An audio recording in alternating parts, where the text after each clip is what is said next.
And they're racing. Family Day began spectacularly for Head for Business. Head for Business trying to head to the winner's circle in gate-to-wire fashion. The early lead is 4. Head for Business, all about early speed business. Gentleman's Secret being shoved on a bit by Roman in second. And to the outside of Star of Stars. Then it's Masterpiece Day creeping through to the inside. Cannonball is coming indeed, but doing so very wide. And the one in last is Boss 9, 8 lengths from the lead at 2-1. They're approaching the top of the stretch, and Franklin Sabalos and Head for Business still clear. Head for Business still with a 3-length lead. Masterpiece Day at 10-1 in the catbird spot if that 2 stops. After that, Star of Stars, and on the far outside we have Cannonball coming. Head for Business showing no signs of stopping this Sunday, and Head for Business is gone. 7-1 to start your day. 2-1-3 in race 1.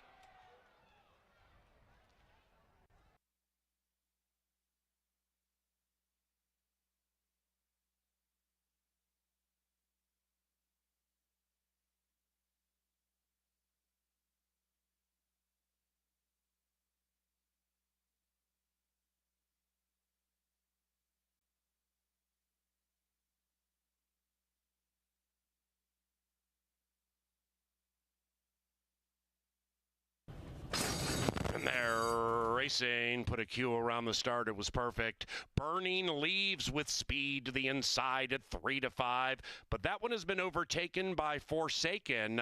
Overtaken by Forsaken around the first turn. And now Burning Leaves relegated to 4th behind a 3-horse brigade contesting the early lead. It is Forsaken in front by a neck. Schmooze lay second. After that, Summer All Year. Burning Leaves 5 lengths from it, and to the inside of Air. The Frenchman is beginning to advance to the outside. 5.5 lengths clear from Big Pete. The one in last is Calzone. Up the barn side they go on a beautiful Sunday in Shakopee, Minnesota. Forsaken and Constantino Roman showing the way, and doing so at 6-1. Clinging to that one is Schmooze. Burning Leaves waiting for the light of day. Between them, Summer All Year making a move. Air also pushed on and wide. Then we come back to Calzone, and Big Pete's beginning to run on from behind, 9 lengths out of it. 4-5-5-4. They arrive at the top of the stretch together. Schmooze to the outside of Forsaken. Burning Leaves taken to the outside for the stretch run. Big Pete rolls up into 4th, and they're coming home now. Burning Leaves, the 3-5 favorite, wants all the money, and it's Burning Leaves from Calzone right behind that one. After that, Schmooze and Forsaken, they're both tired. Into the final 110, it is Burning Leaves. Burning money if you bet against him. Burning Leaves first, 1-3-4 in race 2.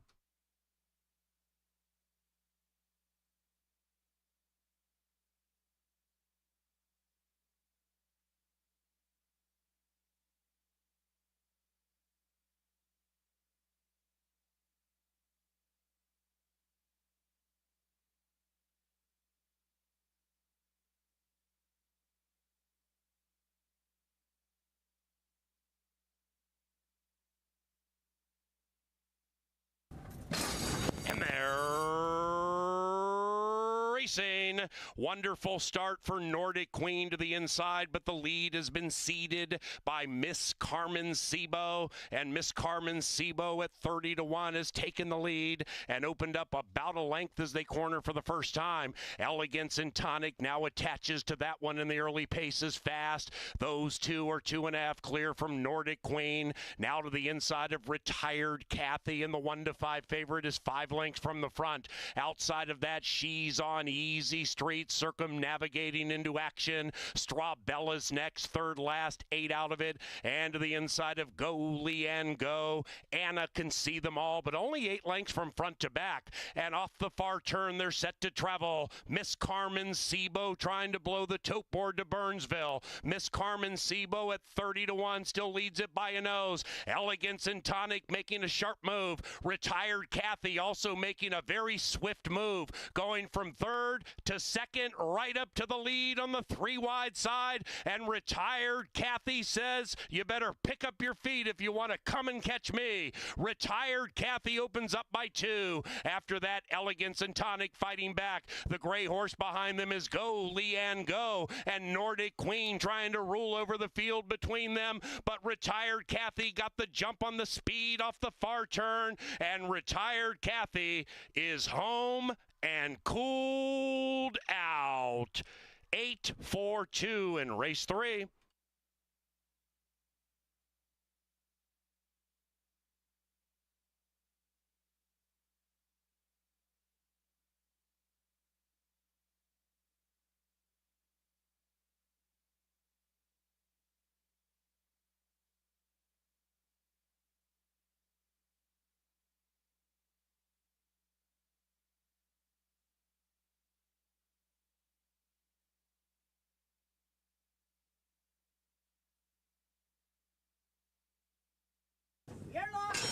And they're racing on the beautiful Canterbury Park turf course and winning the start. Goddess of War now joined by Fashion Idol, and Omega Miz has good speed to the inside. Omega Miz grabs the lead with 1 lap to go. Fashion Idol at 10-1 alongside her. After that, we have Goddess of War. That one's to the inside of Tapiture's Lady. Willow My Girl and Miss Gold right next to each other, securing the inside, and about 3 lengths from a slow early pace. Omega Miz and Q doing it nicely early. After that, we come back to Nang Singha. Nang Singha pinned to the inside, sequestered, 6 out of it, to the inside of Midnight Lane, who's in the clear. After that, Delusional Dream, and the one in last is Woman, about 12 lengths behind Omega Miz. And Omega Miz continues to stride along, Soul Alone in front. That lead is 1. Fashion Idol attempting to become pesky. The 7 is just to the outside of the speed. Then it's Willow My Girl creeping up to the inside, and to the inside of Goddess of War. Outside of that, Tapiture's Lady. Then we come back to Nang Singha beginning to roll in, 5 out of it. Midnight Lane is on the move. Midnight Lane, that 10 is making a bold move at the top of the stretch, 5 lengths out of it. Chasing Omega Miz. Omega Miz from Fashion Idol as they head for home. Omega Miz keeping the Black Shadow roll in front. Fashion Idol trying to pull an upset. After that, Midnight Lane rolling into third. Willow My Girl to the inside. Omega Miz is going to make them cry uncle. It's Omega Miz. Put a Q around race 4. Omega Miz, wire to wire.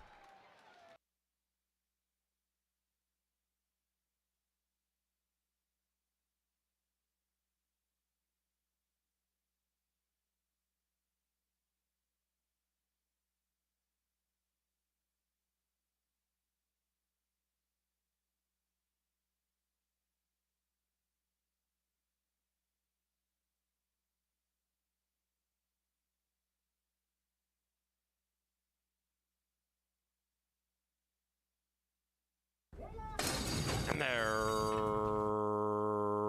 racing. 2 Stormy Oceans had to pinch back to second last shortly after the start. Catalina Crush with those shades looking pretty cool at 4-5, and Catalina Crush strides to the early lead.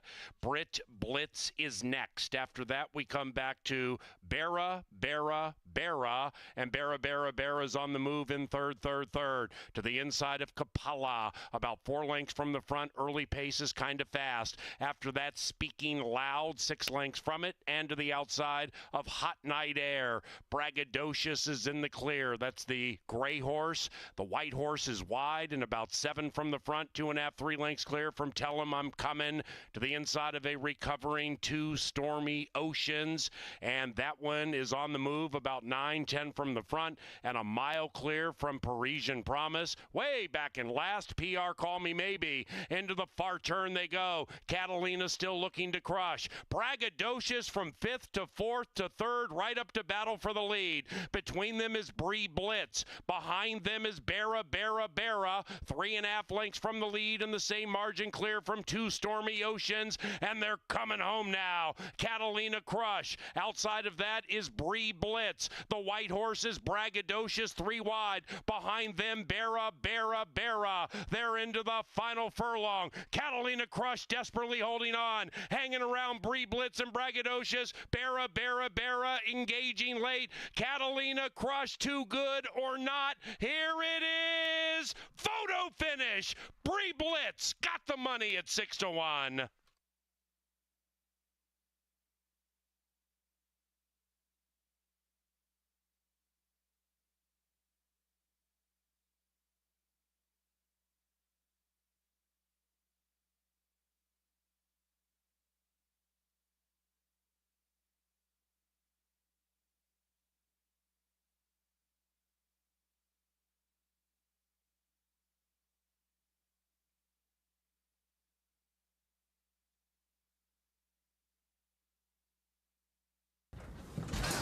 And they're racing. Number 3, Awesome Family off extremely slow. Way back in last is number 3. And in first is Astronaut Oscar. Canterbury Park Immortality strikes the front first. Citrus Bay also flashes speed, and here comes the sharp Launched. Launched was 4th, then 3rd, 2nd, and now puts the face in front. And Launched has gone launching right to the lead. Astronaut Oscar sucks out of it. He didn't like it. He's back in 3rd, and Citrus Bay overtakes him. Then it's Heroic Song in a great spot, 2.5, 3 out of it. Incitatus is the white horse, 5th, 7 lengths from the lead. Then we come back to In the Arch, about 5 lengths clear from Time Has Come, and nothing from Awesome Family after the terrible start. And here they come, charging down the Canterbury Park stretch, and Launched, looking to win for a 4th time this year. Inside, In the Arch is finishing very fast. Outside is Citrus Bay with Heroic Song. Launched, desperately holding on. Yes, Launched prevails.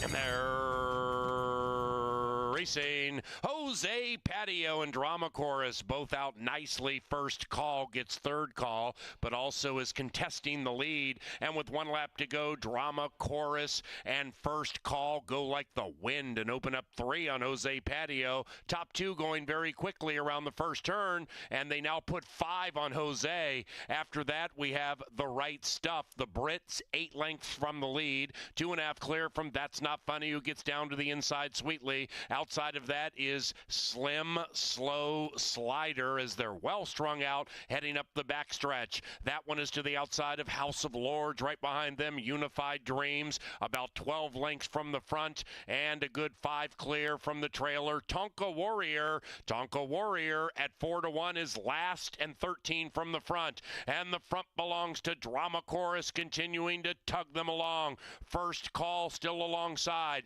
3 wide, Jose Patio looking to win 3 in a row. Behind the leading 3, the right stuff, hoping to have the right stuff. After that, we come back about 2.5, 3 lengths to That's Not Funny. That one's making a move at a big price. Outside of that, Slim Slow Slider. Tonka Warriors out of last and beginning to motor home fast. The Jockey has the orange helmet cover. Drama Chorus desperately holding on. Outside, here comes That's Not Funny. Behind them, the right stuff, and Tonka Warrior to the far outside. Up goes That's Not Funny.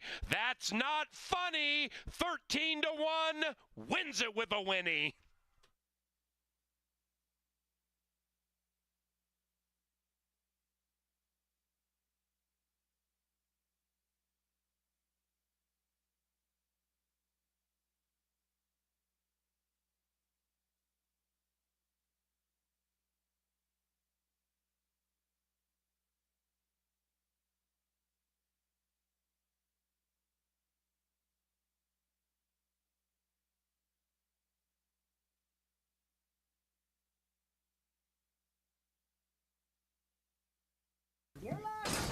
And they're racing. Pascal wins the start from the wide side. Now between them, Always Smiling strides out to join the lead. Pascal Always Smiling. An extra Indy with some extra speed to the inside. Also, Pageant Perfect is very prominent between runners now. I Came to Shame is outside of that one. And Amaretto D'Amore at 6 to 5. The second choice is last and about 7 from the front. They're beginning to pack up as they zing into the far turn, and Always Smiling still in a pace battle with Pascal. Right behind them, Pageant Perfect getting a great trip, about 2.5 lengths from the lead to the inside of I Came to Shame. Then it's Extra Indy. Amaretto D'Amore still not giving anything in last and 10 lengths from the lead, and it's Always Smiling, keeping the blinkers in front and attempting to pull away from Pascal. Always Smiling nearly 2 on the outside. I Came to Shame, Pageant Perfect between them, and Extra Indy to the inside. They're all chasing in vain. Always Smiling. Plenty of reasons to smile victoriously in race 8.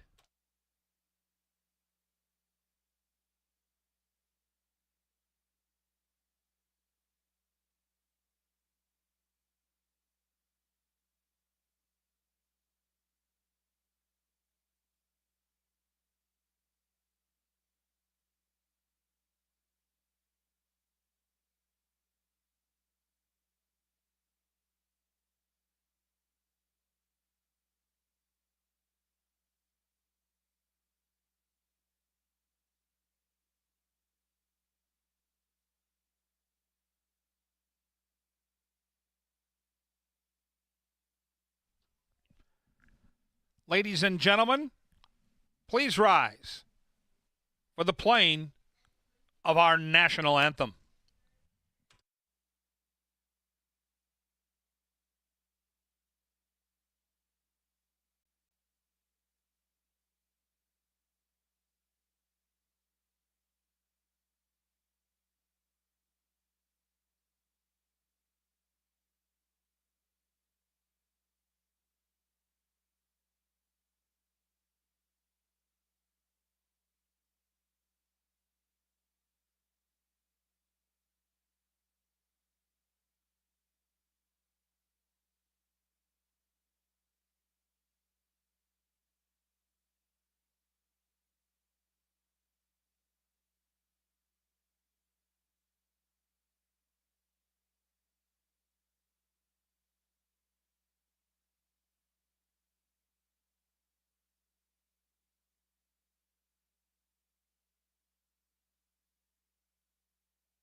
Good afternoon and welcome to beautiful Canterbury Park here in Shakopee, Minnesota, where the main track is fast and the turf course listed at firm. If you'll open up your programs, we'll go over the changes on tonight's 8-race card. In race 1, the lid lifter, we start the first 5. That pick 5 has been very bountiful this year. No changes in race 1 to start the pick 5 and the Thursday card. Race number 2, second half of the double, scratch the 4, Panzer Pride. With that scratch, no superfecta in race 2. Take out the 4 in race 2, no super. In race 3, scratch the 7, Mulberry Street. Race 3, take out that 7.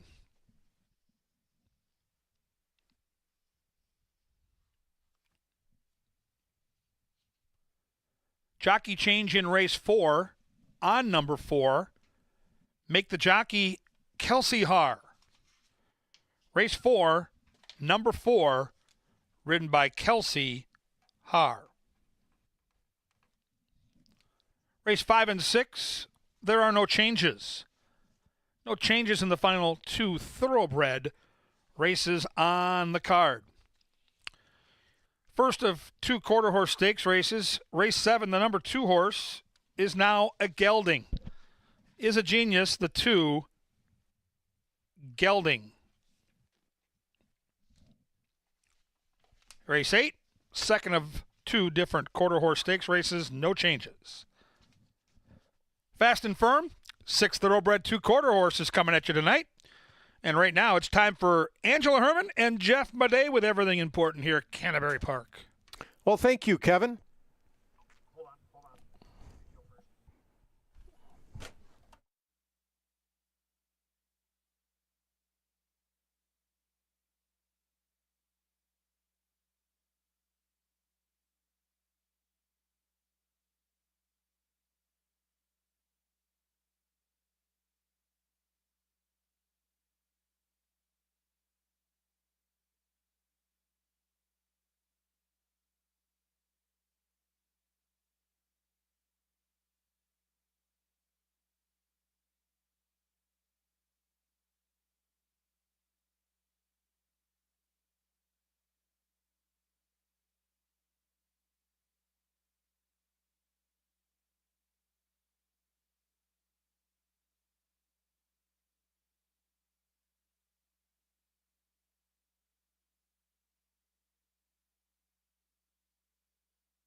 Well, good evening. Welcome to Canterbury Park. I'm Jeff Madej. I'm joined by Angela Herman. We're here to preview not just tonight, but maybe the weekend ahead as well.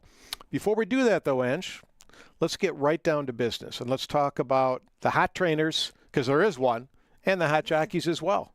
Yes, there are some standings to be shown, and you can see the hot barn that he mentions is Cody Rosine. Yes, the numbers in this column not quite as high for him, but the wins. My goodness, the wins. 6 for 8 thus far at the meet. These horses are coming up mostly from Oaklawn, very much ready to run. Same case goes for Mac Robertson. He's moved up to second, 4, just 1 ahead of Joel Burnt, Silva, and Matt Williams. We'll talk a little bit more about Matt Williams' stats later, at least I will. And these guys have got off to a hot start, but not hotter than the Rosine barn. As you mentioned, everything that he puts out there, dirt, turf, all of it, they are live, and they are coming home at decent numbers sometimes, too. That's not funny. It was a very nice price last week, and we've seen some other good prices from that barn along the way, too. Absolutely, and he had a rough Oaklawn meet, but that's a little bit a trickier meet, and you've got to save some stock. I talked with Cody a little bit. I mean, it's hard because they claim everything from you there, so you got to plan ahead so you can get to the next stop. And he certainly has done that. He's on fire, and so is a couple of these riders. Now, Eduardo Gallardo not riding tonight. He was injured in a winter circle accident a couple nights back, right? But then today was a scheduled day off. He's serving a one-day suspension, but I expect we see him back in the weekend. Right, and we were talking about the gap that could come between Fuentes and Gallardo as a result of that, well, different reasons for the sabbatical, but Luis Fuentes has some very live mounts tomorrow. He's got a very live one for his brother, and these two really separated themselves from the rest of the pack. But Serafin Carmona has had a very good last few days, worked his way up into a clear third from the rest of these that you see at 3. Some new names on that list as well. Ceballos and De Silva, new riders to the Colony this summer. But the one that's been leading the way from the start, and the one who has had by far the hottest opening weeks of the meet, is Luis Fuentes, who is leading the way with 10. And we were privileged enough to sit down and talk to Luis a little bit about his meet, how things are going, and really a little bit more about him.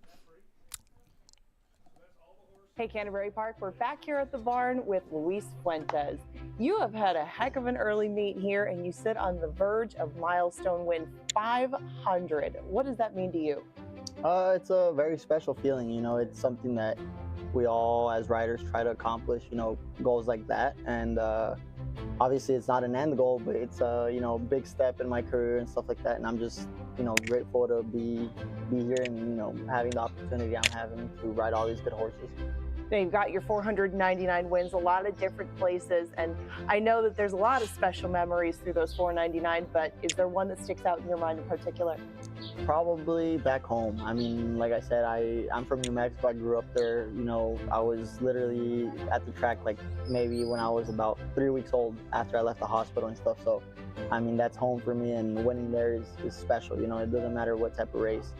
I love being home, but, Canterbury's been my summer home for the 3rd year now. So, I mean, I enjoy coming up here for the summers, and I enjoy everybody up here. They're very nice. I mean, I think this is the best summer spot. Well, we enjoy having you up here. You've made our patrons a lot of money over the years. And I mean, you've talked about being in the hospital, some of the things that you go through in the daily life as a jockey. What keeps you going? I mean, just I guess my family and stuff. I get, they really support me a lot. They motivate me to push myself every day, and it's the horses, I guess. I love animals, I love horses, and it's been just something that's been in the family for years. So I couldn't see myself doing anything else. Love of the sport, a lot of talent. Luis Fuentes, we're happy to have you here, and we wish you the best of luck in getting 500. Thank you. Best of luck to Luis on getting to 500. It's not a matter of if, it's a matter of when. And I thank him for his time sitting down and chatting with me a little bit as our meet's leading rider thus far through May. We get to the quarter horses tonight. They will make their seasonal debut here at Canterbury in the last 2 of the day. It's going to be a state bred double, and this is a firster in the very last of the day, but you may know her by some of her siblings. That's right, Dickie Bob, PYC, Just Bite My Dust, and Just Rocket Man, all older siblings of 2-year-old debutante Delilah. She was scratched at the gate previously when she was entered to run at Remington Park, but she makes her debut in her home state with, again, big horseshoes to fill, but some talent to go with them. Nowhere near 7-2 likely, but this is going to be one that you're going to want to add into your doubles, pick 3s, late pick 4s, and of course, the final 5. Delilah is the 4 in race number 8. Got to like that horse, too. I mean, the bloodlines are there. Dickie Bob, the all-time leading Minnesota-bred money earner as far as quarter horses go. I did look back, though, at the siblings, and that as good as those horses were, and there's been numerous foals, like there's 3 more, other than those three, and none of them won first time out. Well, not really surprising, though, considering their enduring qualities. I mean, they've all raced well past what would be considered the norm for any breed of racehorse, and Dickie Bob keeps on trucking. But, I mean, that whole family does a lot of things very well. Precocity may not be their main strength, but the talent is there with all of them, so I would expect it to be there as well with Delilah. Those are our last two. You can see them back behind us. 400 yards for the 3-year-olds and 300 yards for those 2-year-olds, including Delilah. And we'll see a lot more names that we recognize, not as many in the Derby, but Jason Olmstead certainly looks like he holds some very live contenders in both of those races, including Delilah. Absolutely. He's won the training title 9 consecutive times now. He's a Hall of Famer. He's live in the Derby, but, you know, let's be honest, that Comeback Darling was an upset winner in the Minnesota Futurity last year. She can run if she gets out of the gate. You know, she had some trouble leading up to that race and then won on Festival of Champions. Well, it was when the races were moved off of Festival of Champions, but I still consider it part of that day.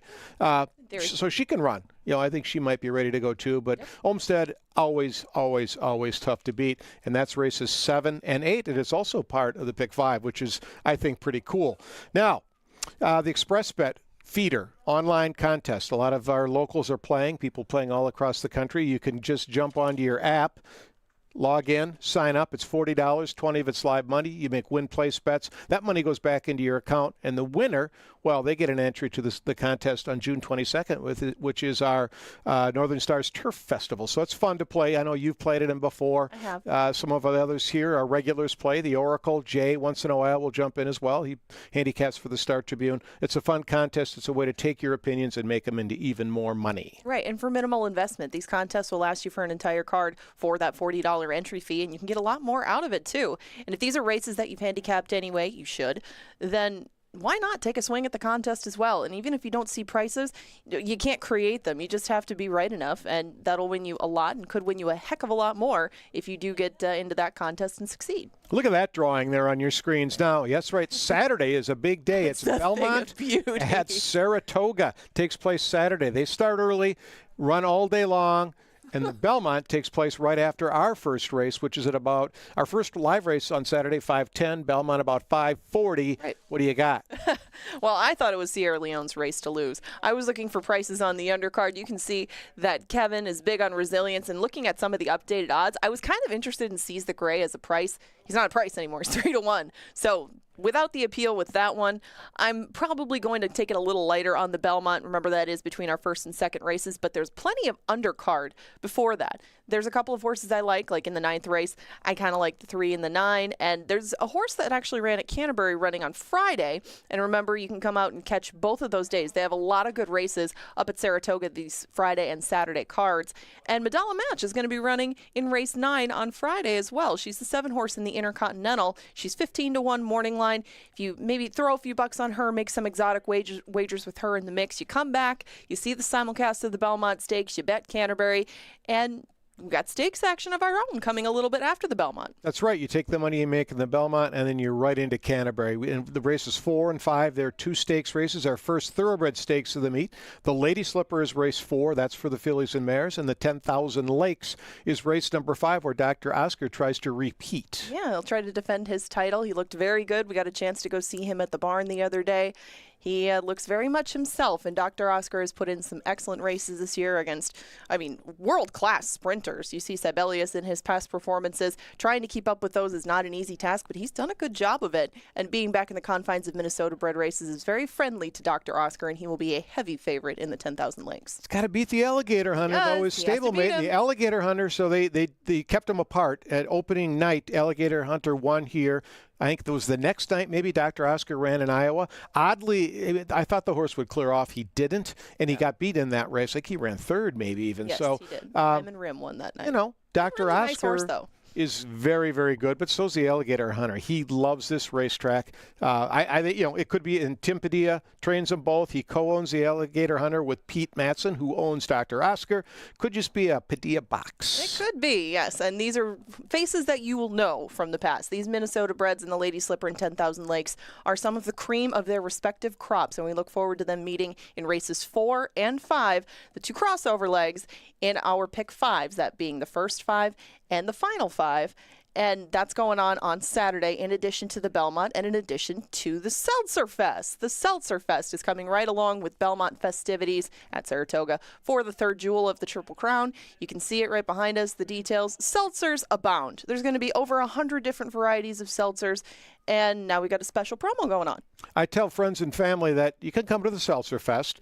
It's $25. That includes your admission to the live races, and they say $25. That cannot possibly be right for all the seltzer I care to sample and live racing. No, folks, it's $25. 25 bones. You're going to pay 10 to get in anyway. It's 15 to drink a lot of seltzer. I don't know how you can't do it. You must buy a ticket to the Seltzer Fest, and you can do it online. Bang for your Belmont buck. $25 to go to Seltzer Fest. Why just go to the races? Why just win? Why just bet the Belmont when you can have some cool drinks along with it? It's supposed to be a nice weekend out here. Great weekend for Seltzer and Seltzer Fest. Oh, it's the perfect temperature for drinking seltzer on Saturday. I checked the forecast. Perfect.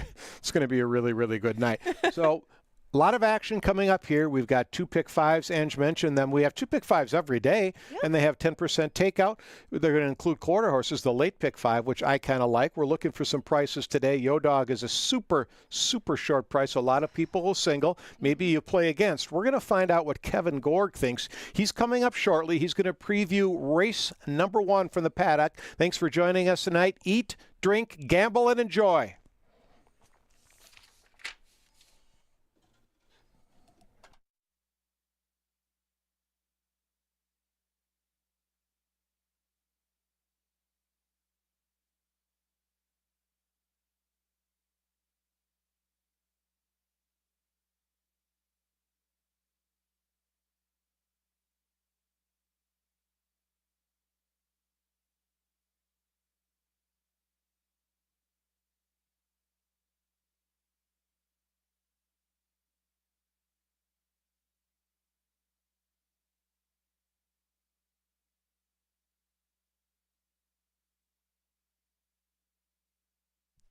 All right, fans, let's take a look at the pick 5 as the horse is now just getting to the paddock to get settled. We'll analyze the first race after we go through this ticket. I'm with the people here. I think Yo Dog in race 1 is going to be a real tough horse to get by. In good form, trainer we trust. Raced on Memorial Day weekend, so he's had a little bit of a shorter break in between races, but again, that was only his second start of the year, and he just looks like, on paper, he towers over this field. Race 2, I think it's a 2-horse race. I think West Island, the 6, is the lone speed. I think Total Surprise is the one horse that can close if they keep that outside horse honest. So I'm going to use just those 2 horses there. A little skinny early because race 3, there is some upset potential. Turf racing's been awesome here at Canterbury in the early part of the meet. There's been big prices every single day on the turf, and I think race 3 has that potential. Now, I like Overly Lucky, the 2, who's the lukewarm favorite for Larry Donlin, but as you can see, I'm going to go 5 deep. 2, 3, 5, 6, and 8. I think the 5 is super sneaky. Kelsey Haar's mount, Knighted, ran against Channel 1.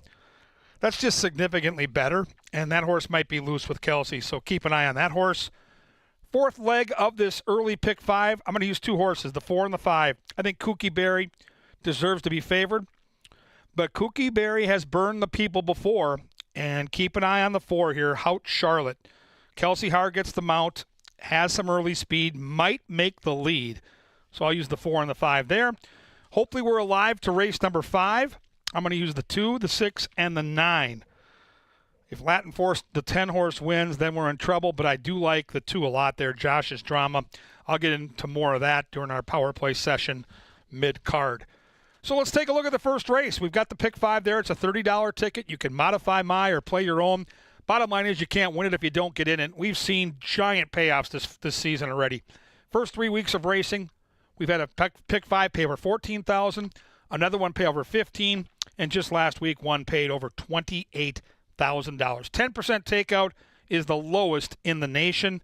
Make sure you play the pick 5. All right, let's handicap together. We'll start with this first race. It's claimers at the $10,000 tag, going 6 furlongs. There's a good look at Birdie Machine. There you see the trainer Joel Burnt getting this one ready to rock. Last time out, Birdie Machine faced State Bred Allowance Company a horse named Distorted Pro. It's already a multiple winner so far at the meet. In a little too deep, back with his friends, so to speak, and I think he fits pretty well here. Stalking speed, I think you can see a board finish here for sure. If he's going to upset Yo Dog, he'll have to improve. But again, you've got third off the layoff, and you've got Joel Burnt, and you've got a horse that's got good numbers at Canterbury, 4 for 7 in the top 3 placings. Number 2 is Franz. Luis Fuentes sitting on win number 500, so good luck this weekend and good luck tonight. Hopefully Luis can get it done. He's riding great right now. 37% win so far at the meet. Vic Hansen, the conditioner. This is first time off the layoff. Haven't seen this horse since back in December. To me, I'm going to take a wait-and-see approach. I think, against a salty bunch like this, might need a start before this horse is capable of tackling horses like Yo Dog. So let's talk about the favorite. How do you make money, right? It's a 1-5 favorite. So if you put your $5 win bet in there and the horse wins, you're going to get back $6 right now. Probably not something that excites anybody. There's a couple things you can do. Like me, you can single the horse in the pick 5. You could do a $5 double and find a long shot in race number 2. Or you can take this race, and let's say you really think Yo Dog is the winner, then try to find a long shot to get second. Want to avoid that second choice. So you want to avoid the 3-4 exact, which is likely going to be pretty small. Just a couple of options. Let's talk about Yo Dog. In good form, third off the layoff, comes off a win. 4 starts at Canterbury, never worse than second. So again, a lot of really solid credentials here. The only thing I would say is he raced on May 12th, came back on May the 26th. We're back within 2 weeks. That's 3 starts in about a month. So maybe, again, he won't have his absolute A game, but it's hard not to like him in this spot. And I think most of the handicappers here that you'll find in the press box are on board. To me, the biggest danger to Yo Dog is the 4, Clear the Ghost. Rodriguez gets the call for Chip Woolley. Love the way Chip runs his horses. They come to Canterbury ready. They're fit. They fire. They usually show speed. This horse has a touch of natural speed. Takes a bit of a class drop. Was facing better when last seen back in the middle of April out in Arizona. Couple of sharp workouts over the track. I just love the way Mr. Woolley goes about his business, and he's won a Kentucky Derby. It's great to have him here, and this big gray, the 4, looms the threat to the favorite. 5 is Coastal Fog. Morales gets the call. This is the other Silva horse, and this is interesting because Yo Dog likely will come from off the pace, and Silva enters a speedball to the outside to probably keep everybody honest up front. This horse is 6-1 on his best day from an attack post. Might be kind of sneaky. He looks like a horse with some upside, right? He's been running steadily, getting better. Last time out, 6.5 furlongs. Took down softer competition and got claimed in that race by Jose Silva. The barn is 21% when they claim a horse next time out. So some decent positive mojo around that horse, but truthfully, I think he's there to set it up for his barn mate, and his barn mate is 1-5 right now. Wow. Horses look good. There's a good look at Clear the Ghost, or Clear the Coast. That's a good-looking horse right there. I like the muscle tone. You see those ears, very attentive as this horse is strolling around that paddock. This is the danger to the favorite, so if you're going to try to get creative, I think that's the best option to try to beat Yo Dog. There you see the favorite getting that leg up with Jockey De Silva in stride, and he looks great. He looks a picture out there. And on paper, you can see he's very daunting. 2-5 right now on Yo Dog. That pick 5 is a $30 ticket. And again, right now, a great time to put together that pick 5. Maybe you think you can beat the big favorite. We've seen a couple of low-price favorites get beat, which has led to those giant payoffs in the pick 5 sequence. Or maybe you want to find some long shots later and single Yo Dog here. The pick 5s have been awesome. The 10% takeout, as I mentioned, is the lowest in the game. So it pays more money back to the customers. Pick 5 in race number 1, the first of 8 with a couple of quarter horse stakes dashes on the back end is coming your way in just a couple of minutes. It's a short trip to the track, a quick warm-up. They'll be at the gate in a little over 2 minutes. Good luck.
That is our bugler, Lynn Dykert, and we welcome you to Canterbury Park.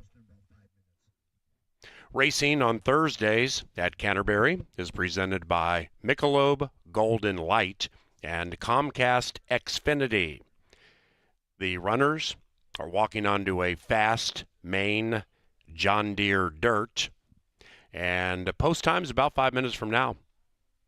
So we're just about 5 minutes away from race number 1, beginning that first 5. Speaking of 5, Thursday's $5 night, which means $5 beer specials throughout the plant. Enjoy.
Alrighty now, the horses are arriving at the starting gate, and it is now race time. First of 8 at Canterbury Park. First of 2 pick 5s. Birdie Machine, first in. Race 1, courtesy of Loeffler. That is the Upper Midwest's largest privately owned business technology and service provider. Welcome to our featured groups: Cisco, Kusky Financial, Lighthouse Management, the Braun Tucky Derby, Oaks Properties, OMS Specialists, and Datamite. Yo Dog is the first favorite. Coastal Fog is the last in. Welcome to the races. And they're racing. Started as 1 in race 1, and Clear the Coast looks to clear off on the early lead with Guillermo Rodriguez opening up by 1. Birdie Machine comes flying through to the inside. Coastal Fog is the gray on the 4 wide side, and now Yo Dog aggressively splits runners and is just off the heels of the leader Clear the Coast. And Franz tracks 7 lengths from the front. Into the far turn they go on a windy Thursday in Shakopee, Minnesota at CBY. Up goes Coastal Fog. Coastal Fog takes the lead at 8-1. Here comes Yo Dog to the outside. The 1-9 favorite is surging to the outside of the pace-setting 2, and Yo Dog gallops to the lead, opens up by 2. Franz is out of last, and Franz is now in second, and it's 3-2 as they come charging down the stretch. Yo Dog is the top dog in race 1. In second is Franz, a mile back to everybody else, but this is 2 in a row, and this is Yo Dog!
First race official. Yo Dog ran first, 3-2-1-4.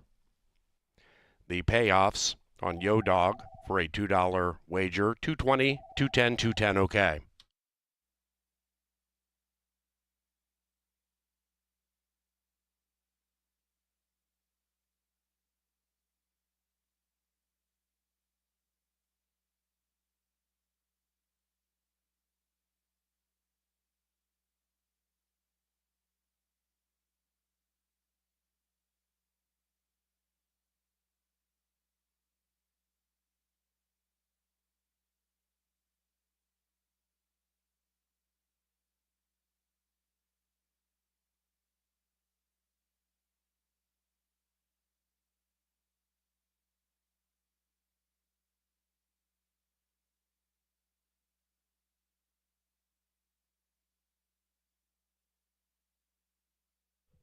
Ma.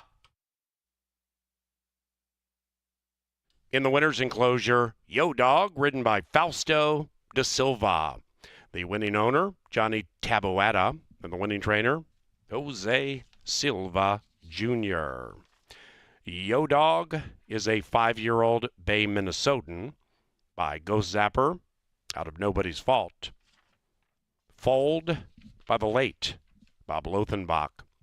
We had a claim. The winner, Yo Dog, claimed the trainer, Joel Burnt, for Burnt Racing, Eugene Brashewski, and Eddie Blatt. Yo Dog tagged Burnt for Blatt, Brashewski, and Burnt.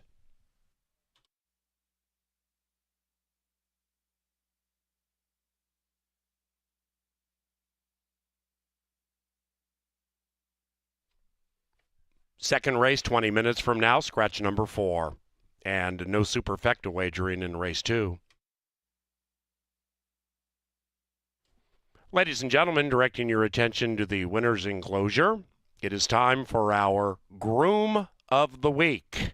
And here's Angela. Thank you, Paul. Yes, the Minnesota HBPA started a tradition several years ago for honoring weekly a groom that exemplifies the trade. Grooms have much of their work unseen and unappreciated by the general public, but Groom of the Week is an honor for just that. Grooms are hands-on daily with horses, and a good groom makes a huge difference for a successful trainer. And this week's Groom of the Week is Jairo Esquivel, who works in the Gary Shearer barn. He's known Gary for 15 years, worked with him for the past couple, and Gary says that Jairo has a solid work ethic and is always there to help whenever he can. A groom will be recognized each Thursday during the meet with gift cards from Bravi's Craft Mexican Kitchen and Loro Boots. Congratulations, Jairo, and thank you for all your hard work day in and day out in the Shearer barn.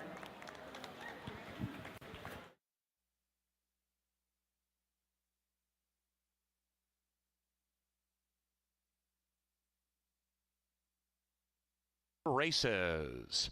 And they're racing. Started as 1 in race 1, and Clear the Coast looks to clear off on the early lead with Guillermo Rodriguez opening up by 1. Birdie Machine comes flying through to the inside. Coastal Fog is the gray on the 4 wide side, and now Yo Dog aggressively splits runners and is just off the heels of the leader, Clear the Coast. And Franz tracks 7 lengths from the front. Into the far turn they go on a windy Thursday in Shakopee, Minnesota at CBY. Up goes Coastal Fog. Coastal Fog takes the lead at 8-1. Here comes Yo Dog to the outside. The 1-9 favorite is surging to the outside of the pace-setting 2, and Yo Dog gallops to the lead, opens up by 2. Franz is out of last, and Franz is now in second, and it's 3-2 as they come charging down the stretch. Yo Dog is the top dog in race 1. In second is Franz, a mile back to everybody else, but this is 2 in a row, and this is Yo Dog.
Kevin Gorg, Angela Herman with you in the paddock. Yo Dog, the People's Choice, gets the job done in race number 1. And Ange, our first Thursday of the year, which is exciting. $5 admission, $5 beers, beautiful weather.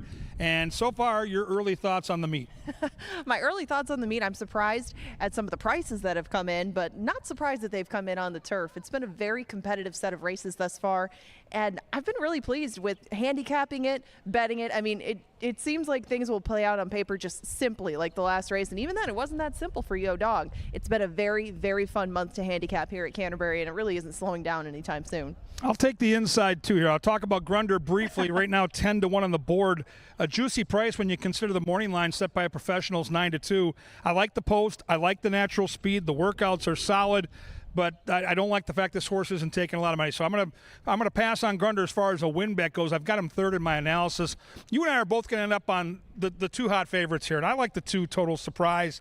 This is a horse I've tried to beat more often than not. And he's raced a bunch at Canterbury 8 times, 1 win, 6 seconds. And that kind of tells the story, Edge. This horse has left some money on the table. I see a favorable pace scenario as I handicap the race. I think there's enough speed to set him up from off the pace. But, you know, there isn't a ton of speed, including the horse next door to him, the 3 who comes from the clouds.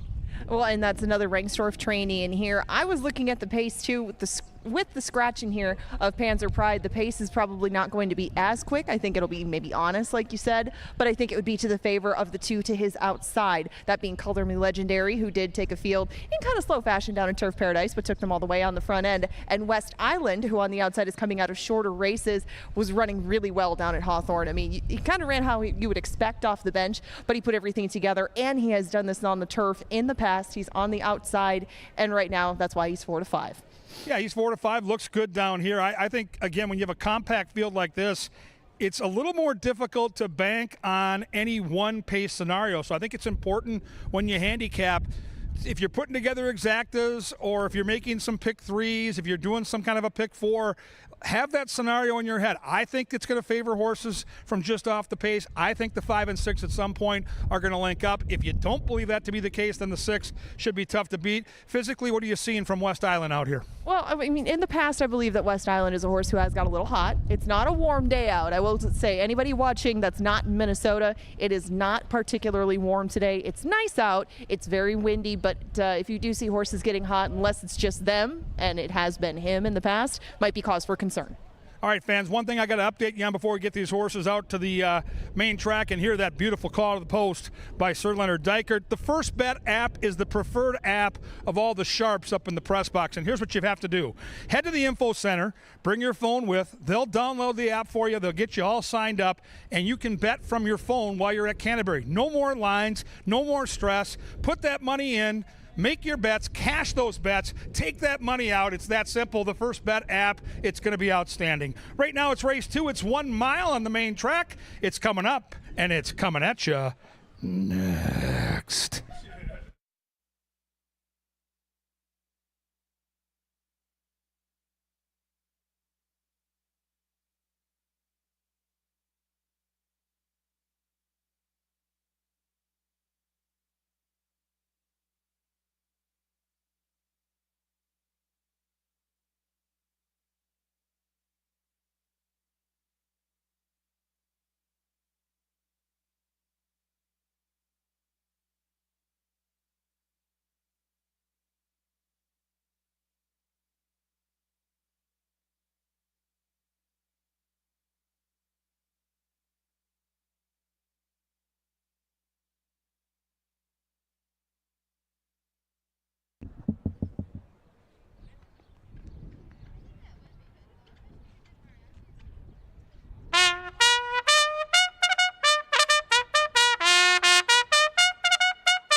Hello from the winner's circle. We're down here to play some pong. It's not beer pong, though.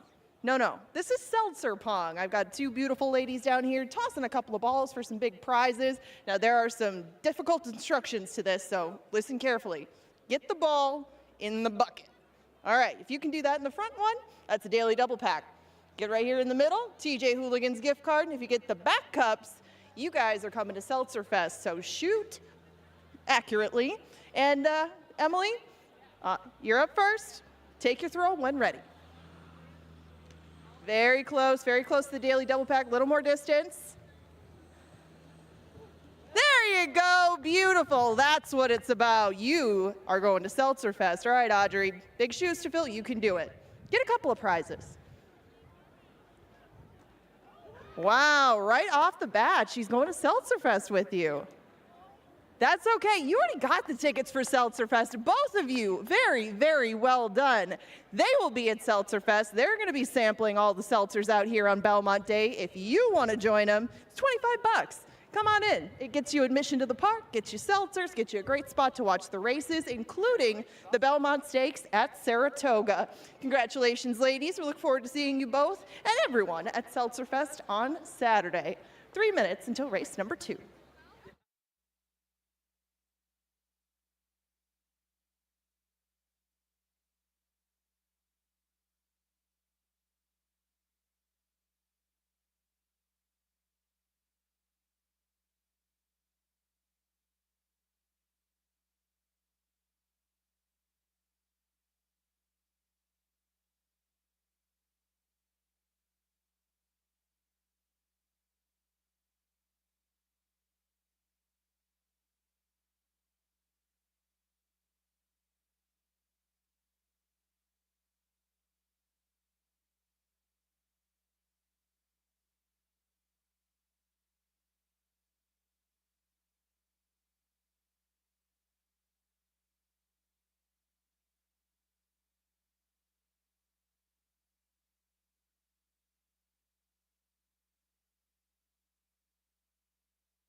Two minutes. Ladies and gentlemen, racing at Canterbury is provided in part by Apple Autos, Continental Diamond, Jim Beam, Kim Crawford Wines, Quick Trip, and Pepsi.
And the horses are approaching the starting gate. Apple Autos is the official vehicle supplier to Canterbury Park. If you're looking for real horsepower, Apple Ford Shakopee, Apple Used Autos, Apple Chevrolet Northfield, good places to start.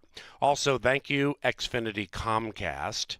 If you'd like to save money the easy way, consider Xfinity Mobile.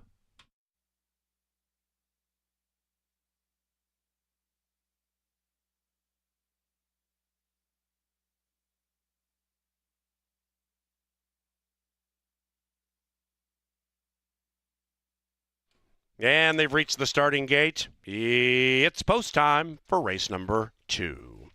We head to the turf for race 3. Turf racing begins with the 3rd. Second leg of the pick 5 here.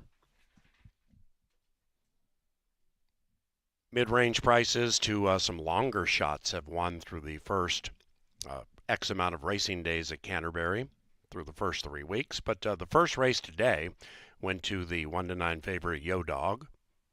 West Island 4-5 here. Total surprise 8-5.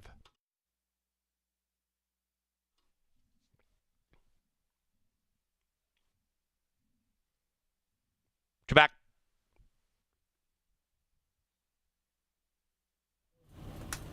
One out. Quintet for race number 2.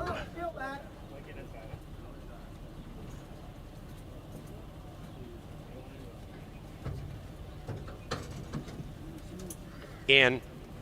Our starter is Oscar Quitos, and they're ready. And they're racing, and they've broken a line.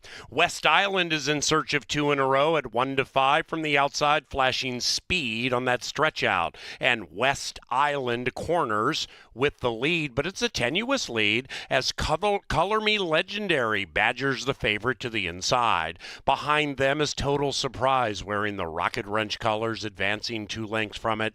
And to the inside of Infinite More. And that one, Infinite Moro, is actually 4 lengths from the lead. The one in last is Grunder, who is strictly not the one to catch. Up the barn side they go, and West Island is trying to pull away from Color Me Legendary. West Island, handheld, is trying to make every pole a winning one. After that, Color Me Legendary. Behind them is Total Surprise, and behind Total Surprise is Infinite Moro, 4 lengths from the front, and in last is Grunder. Grunder is 6 lengths from it, and it is West Island, Color Me Legendary, Total Surprise on the move. Total Surprise rolling up into second, 5 clear from Infinite Moro. And after that, we have Grunder beginning to run on, 9 out of it. Don't forget your racing forms as you leave Canterbury Park and round about the quarter pole. West Island is trying to head south, as south being the direction of the stretch, and do so with an ever-widening lead. And it is West Island leading Total Surprise, who still is very game.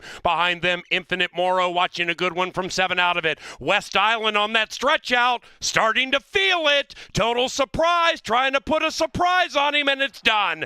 Total Surprise runs down West Island and prevails.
The second race is official. 2, 6, 3, 1.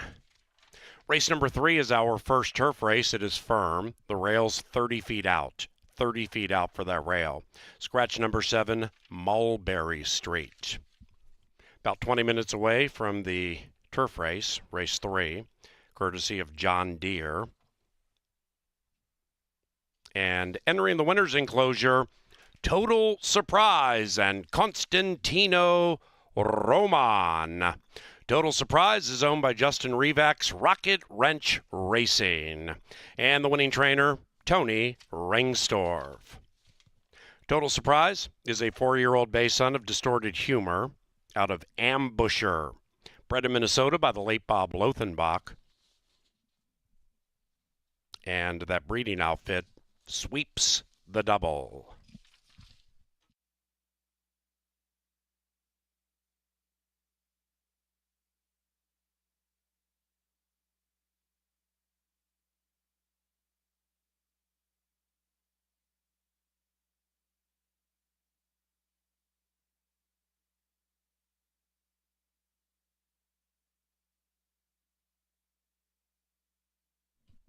Quickly, ladies and gentlemen, our concert series at Canterbury begins tomorrow night with Night Ranger performing, and then June 14th, Hairball. Night Ranger here at Canterbury tomorrow night. Hairball, June 14th. CanterburyPark.com for info.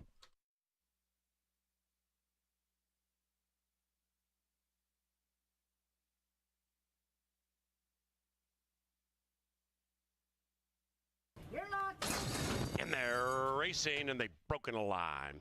West Island is in search of 2 in a row at 1-5 from the outside, flashing speed on that stretch out. And West Island corners with the lead, but it's a tenuous lead as Color Me Legendary badgers the favorite to the inside. Behind them is Total Surprise, wearing the Rocket Wrench colors, advancing 2 lengths from it.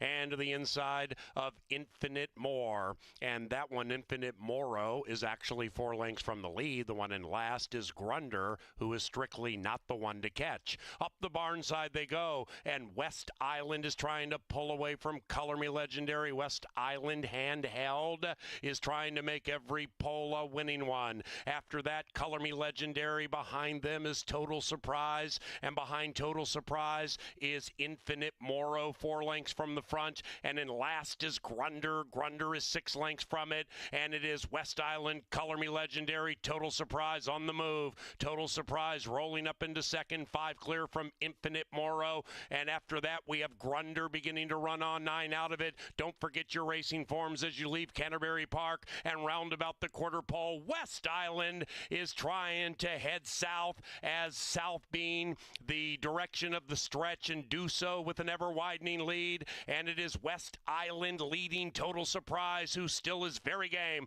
Behind them, Infinite Moro watching a good one from 7 out of it. West Island on that stretch out, starting to feel it. Total Surprise trying to put a surprise on him, and it's done. Total Surprise runs down West Island and prevails.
Ladies and gentlemen, 2 claims in race number 2, 2 claims in race number 2, and both the claims were for $7,500 and made up the exacta. The winner, Total Surprise, claimed by trainer Matt Williams for By a Nose Stable, and the runner-up, West Island, was claimed by Esteban Martinez, who is the owner-trainer. He won a 2-way shake. 2 claims from race 2, West Island, Martinez, and the winner, Total Surprise, Williams, By a Nose.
Good finish to the second. Total Surprise gets up to take the second half of the early double. Now we're on to race number 3, the halfway point of this early pick 5.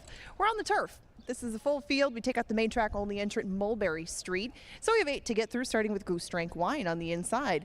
This gelding does have a win over the turf. It was his only try over it, but that's a long way in the rearview mirror. Since that time, he's been at Arapahoe, Nebraska, Oklahoma. I mean, he's been all over.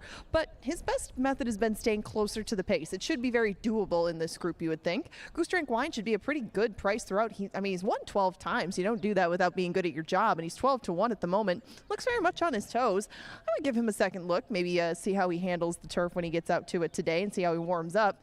He is very much prancing around the paddock at the moment.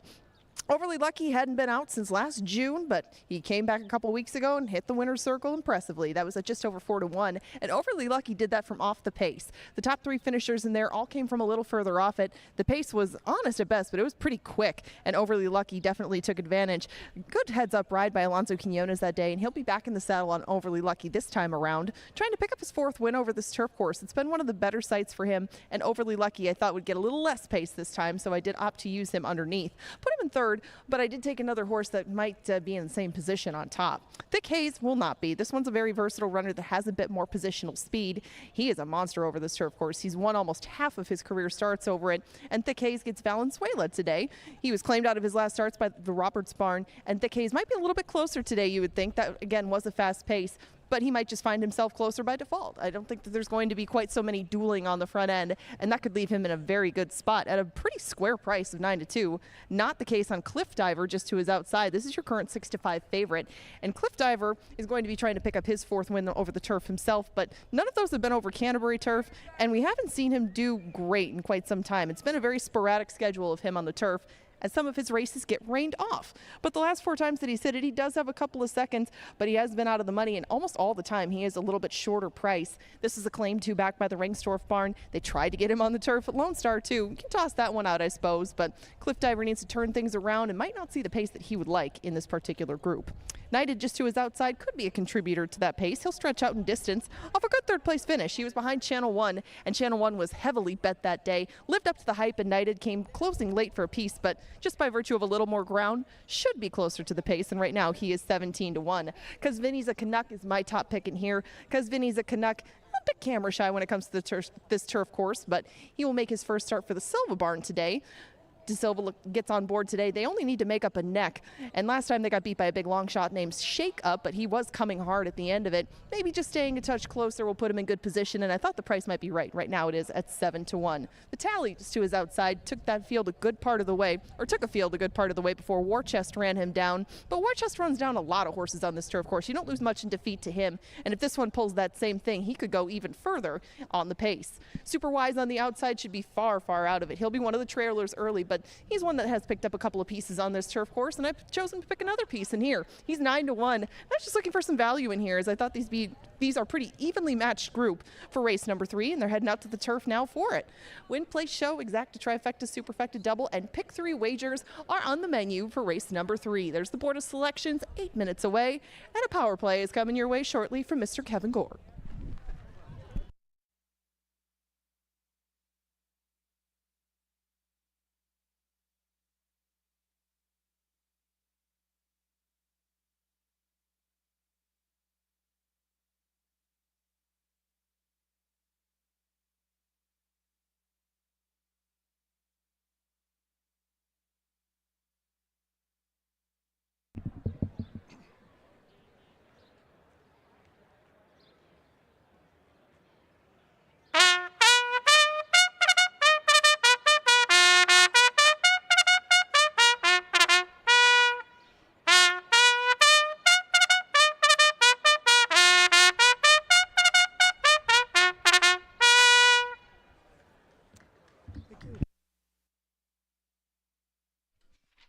Here they come onto the John Deere dirt, eventually heading to the firm turf course, rails at 30, rail at 30.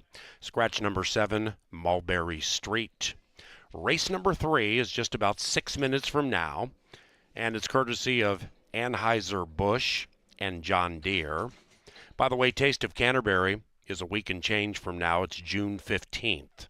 Martinis and Tapas, Taste of Canterbury, June 15th, presented by Kettle One Vodka. Tickets at canterburypark.com/events, but learn more about Taste of Canterbury.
All right, up to the press box we go. It's time for the power play of the day. Thank you to Tri-State Bobcat for sponsoring this wonderful production. Right in the middle of the card, race 5, Josh's Drama, a 5-1 upsetter that links everything together. Pick 4s, pick 5s, they all come together in the middle of the card. Let's take a look at the past performances. The 0 for 10 is pesky. I'm not going to lie to you, but I do like the fact that this horse has been knocking heads down at Tampa Bay Downs, and we have a nice foundation for fitness here. Last year at Canterbury, this horse did show some talent, and I circled this for a reason. Everything seemed to change when they put the blinkers on. And guess what? The regular rider, Chad Lindsay, is there for David Van Winkle, a Hall of Famer. This is a homebred for my good friend, Pete Madsen. Let's go back to that race in September. First blinkers, 59-1. And this horse ran terrific. Got Ghosted is a really nice horse. There's Kirill the Thrill. And this horse at nearly 60-1, it's the 9 horse out here in the teal cap, makes a bold move into pretty fast fractions for this level, and then is stuck in the 6 path, turning for home.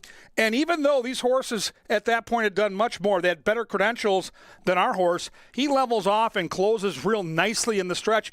That bodes well for tonight. So I think this horse at 5-1 offers some value. We've got Chad Lindsay, the regular rider. And again, it's race 5, number 2, Josh's Drama. Let's score together on the power play.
The horses are approaching the starting gate, and we welcome the MKS group to Canterbury Park. The Chico brothers are probably crushing it in the card casino right now. Madison, you can take tomorrow off. Greg, you run a tight ship. Welcome, MKS.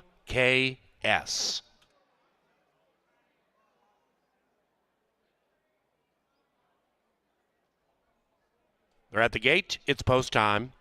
Race time for the third on a beautiful Thursday at Canterbury Park. Our first Thursday of the 2024 season. 30th anniversary of racing at Canterbury Park. Turf Firm, rail 30. Cliff Diver, 2-1. Opened at 3-5 and has been favored every step of the way, every click of the way. Cliff Diver, favored.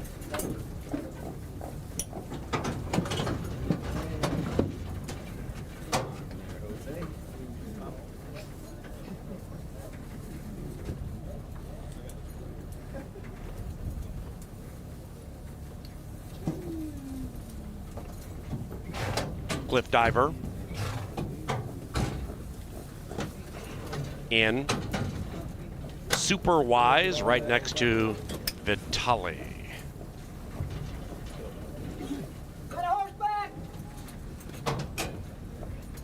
They're in. All right now. And they're racing. Another perfect start. Goose Drank Wine out beautifully to the inside. The long shots trying to make everybody else whine. Now joined by Knighted right alongside at 10-1 and 1-5 skirmish. Behind them, Cliff Diver 2 lengths from the front. And taking over is Knighted as they go around the corner for the first time. But Goose Drank Wine is resurgent and reclaims the lead. Outside of that is Vitali making it a line of 3. And now behind them, neatly tucked, is Cliff Diver, 4 out of it. To the inside of Super Wise, wearing the familiar all-welling colors. Inside of that is Thick Haze, 7 lengths from it. Pace slow as they head up the barn side. Overly Lucky would have to win 2 in a row from 7 out of it, but is advancing. And Cuz Vinny's a Canuck is last, but only 7 from front to back as they head into the far turn. And Goose Drank Wine at 35 million to 1 has the head in front. Vitali is right alongside that one, and Overly Lucky at 1 point second last is rallied her right up to third. Cliff Diver to his inside. Knighted now on the inside being shoved on 2.5, 3 out of it. Then a Super Wise decays, and the one in last is Cuz Vinny's a Canuck, who's beginning to run on from 8 lengths out of it. Here comes Overly Lucky, putting those green blinkers in front, and Overly Lucky is a handful, opening up a 2.5 length lead. Inside, Cliff Diver stabbing at Overly Lucky and stabbing nicely. Here comes Cliff Diver right to the winner's circle.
Number 4, Cliff Diver, ran first.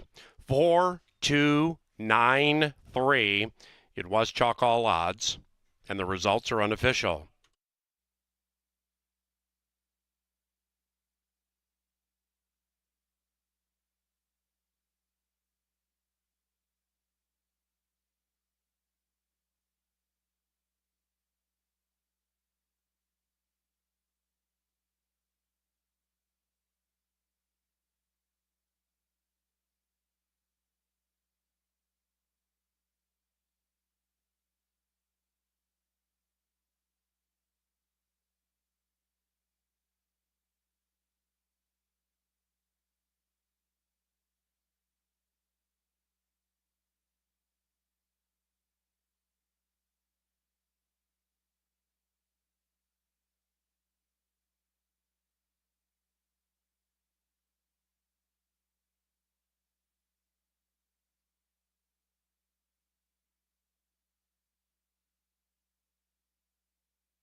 Now entering the winner's circle is Cliff Diver, owned by Rocket Wrench Racing and trained by Tony Ringstorff.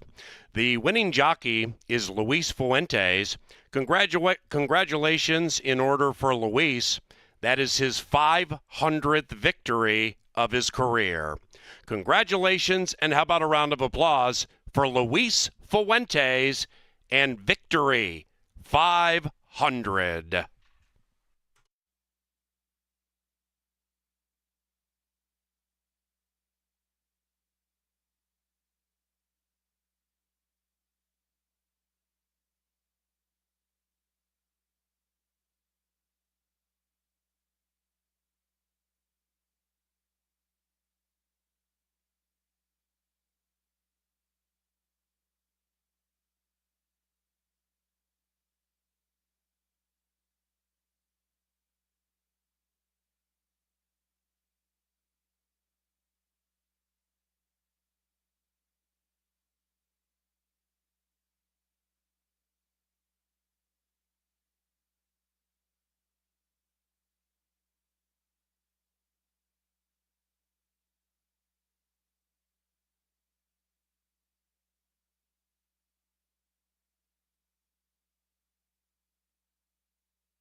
Third race now cashable. Race number 3 is cashable. First pick 315 and change. Chalk all odds 21.55. The fourth race keeps us on the turf course, and we sprint. Number 4, Haute Charlotte, picked up by Kelsey Haar. Kelsey rides number 4. And race number 4 is just about 22 minutes from now, courtesy of Maker's Mark and Jim Beam Bourbon. Elegant, smooth, refined.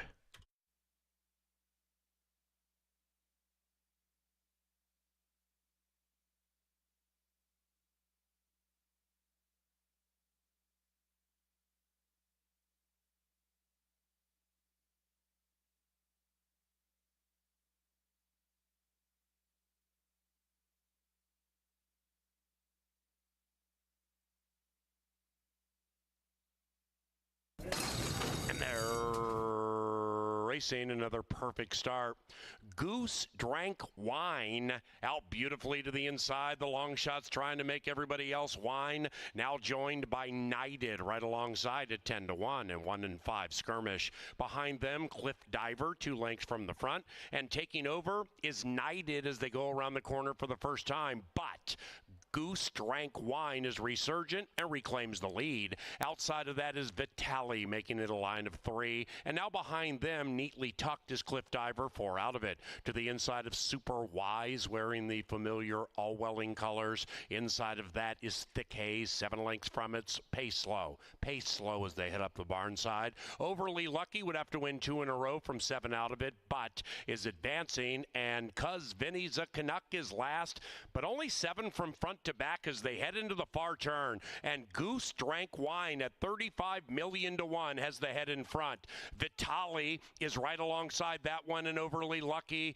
at 1 point second last is rallied to right up to third. Cliff Diver to his inside. Knighted now on the inside being shoved on 2.5, 3 out of it. Then it's Super Wise, Thick Haze, and the one in last is Cuz Vinny's a Canuck, who's beginning to run on from 8 lengths out of it. Here comes Overly Lucky, putting those green blinkers anchors in front, and Overly Lucky is a handful, opening up a 2.5 length lead. Inside, Cliff Diver stabbing it Overly Lucky and stabbing nicely. Here comes Cliff Diver right to the winner's circle.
2/3 of the Steam team down here again, Angela Herman, Kevin Gorg, and the other component to that Steam team is Paul Allen, and he is steamy indeed tonight, Angela.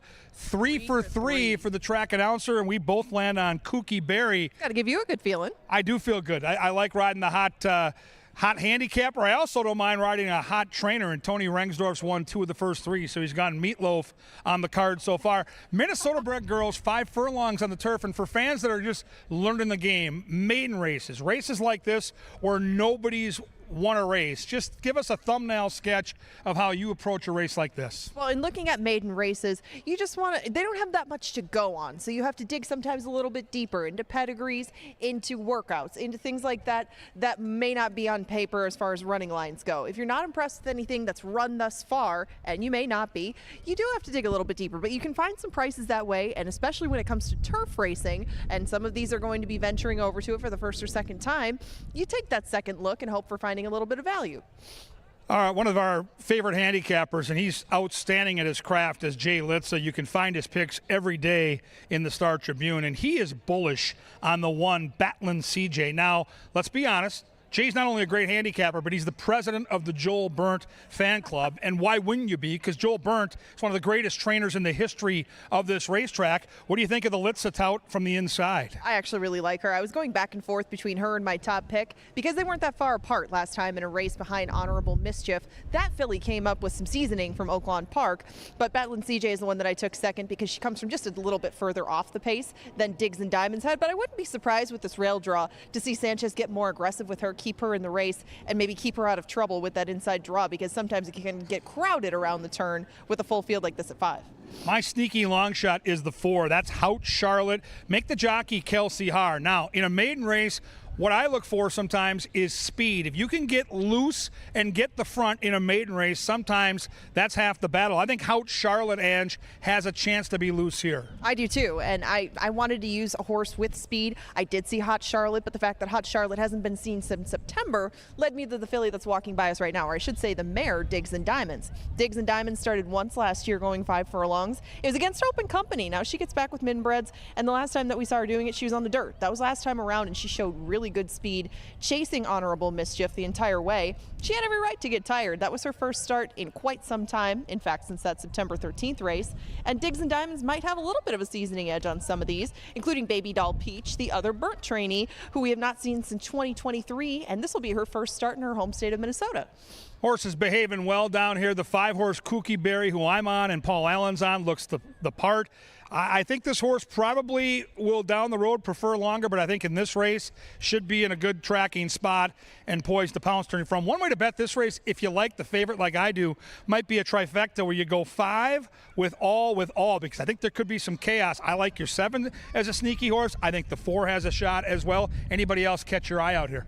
Well, in watching them go by, I will say that Baby Doll Peach looks a little riled up for her return to the races. She hasn't done this in quite some time. So right now, Valenzuela walking alongside her as opposed to on top of her. So do keep an eye on her as she goes out to the track. She is a little bit tossed up for her return to the races for start number 2. Everybody else making a pretty good impression and just taking their time getting out there. But this is a good race to start off the final 5. I mean, this is not an easy way to kick it off. And we end it with some quarter horses. So a little bit of everything in the mix. And right now, you only have a 2-1 favorite. I don't know if Kooky Berry is going to leave that price too much. Yeah, I think she goes down a little lower with the hot handicapper calling the races upstairs. Hey, folks, follow Canterbury on social media. You can get great deals, handicapping touts, all kinds of valuable information, like the fact that there's a concert here tomorrow night, and it's Night Ranger. You can learn all about it. Facebook, Instagram, X, Twitter, whatever you call it. It's Canterbury on social media, and it's free money for you. Right now, the horses leave the paddock at they'll be at the gate in around 8, and then they're going to get it on.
Into the post parade for the 4th, heading to a firm turf course. That rail is at 30.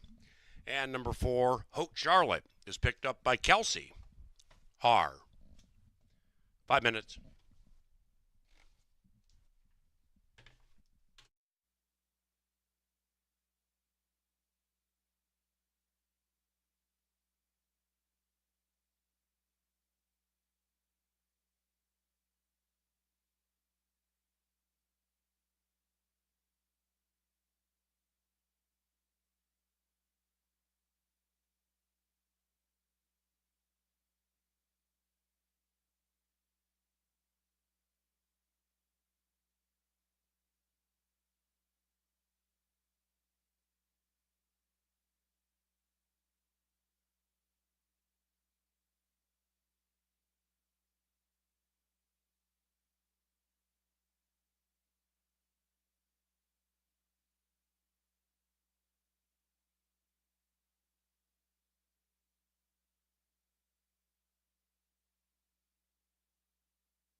The horses are approaching the starting gate courtesy of Busch Light, a proud sponsor at Canterbury.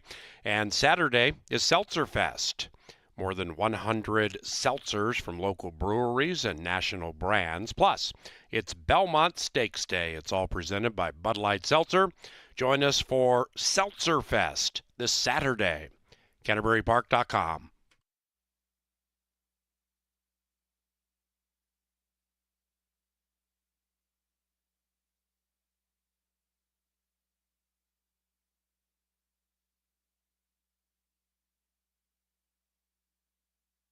They're at the gate, and it's post time for the fourth second turf race.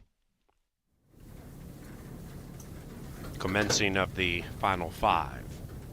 Penultimate leg of the first five. Start of the final five.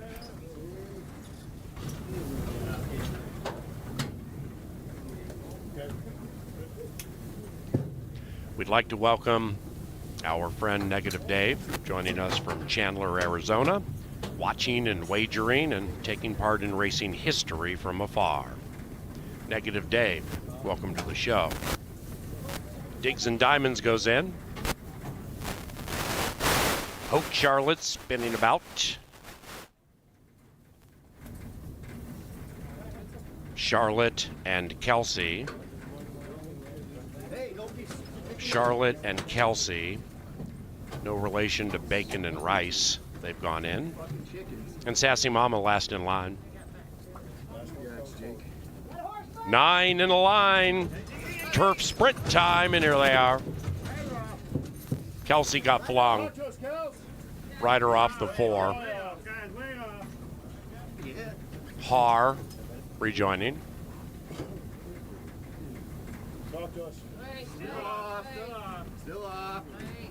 Still off. All right.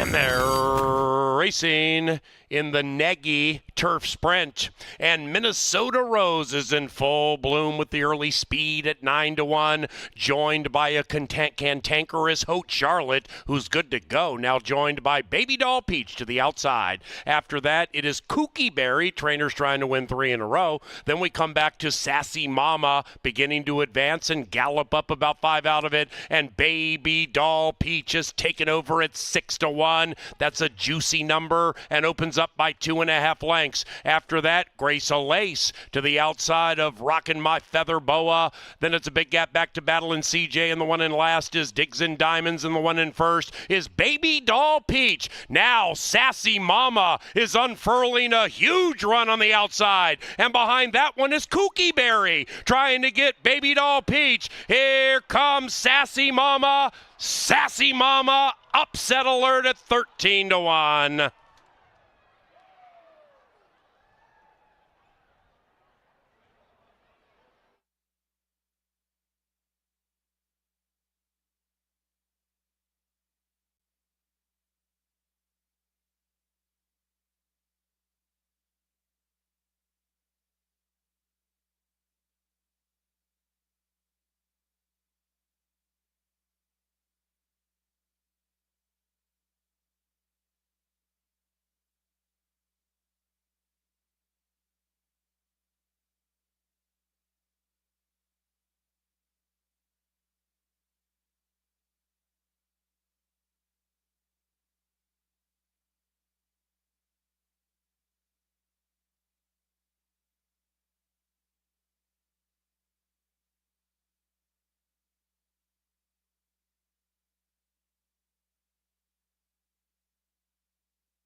The numbers 9, 4, 6, 8. Big payoffs in that superfecta. If you hit that 10-cent superfecta, prepare to cash a bountiful amount of money. 13 to 1, 11 to 1, 6 to 1, 23 to 1. Stand by.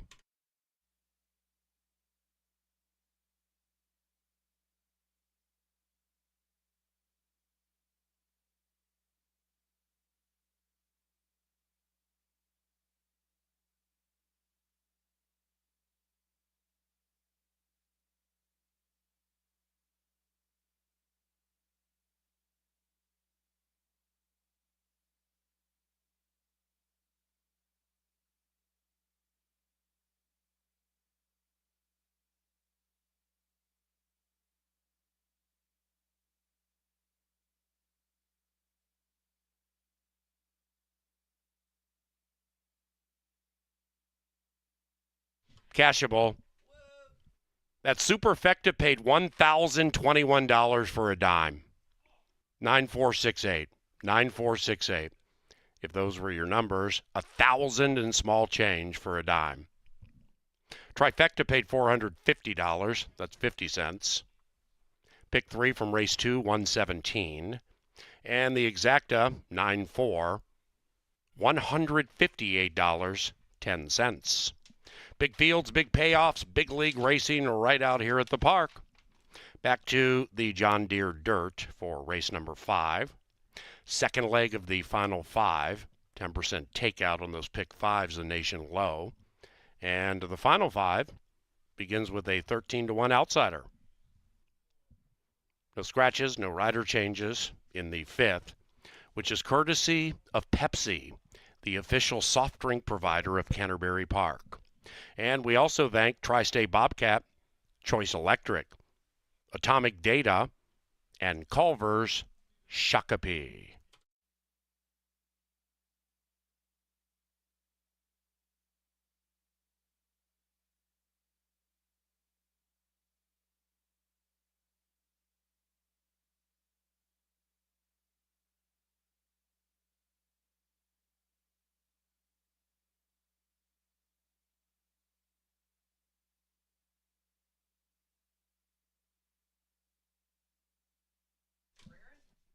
Entering the winner's enclosure, it is Sassy Mama.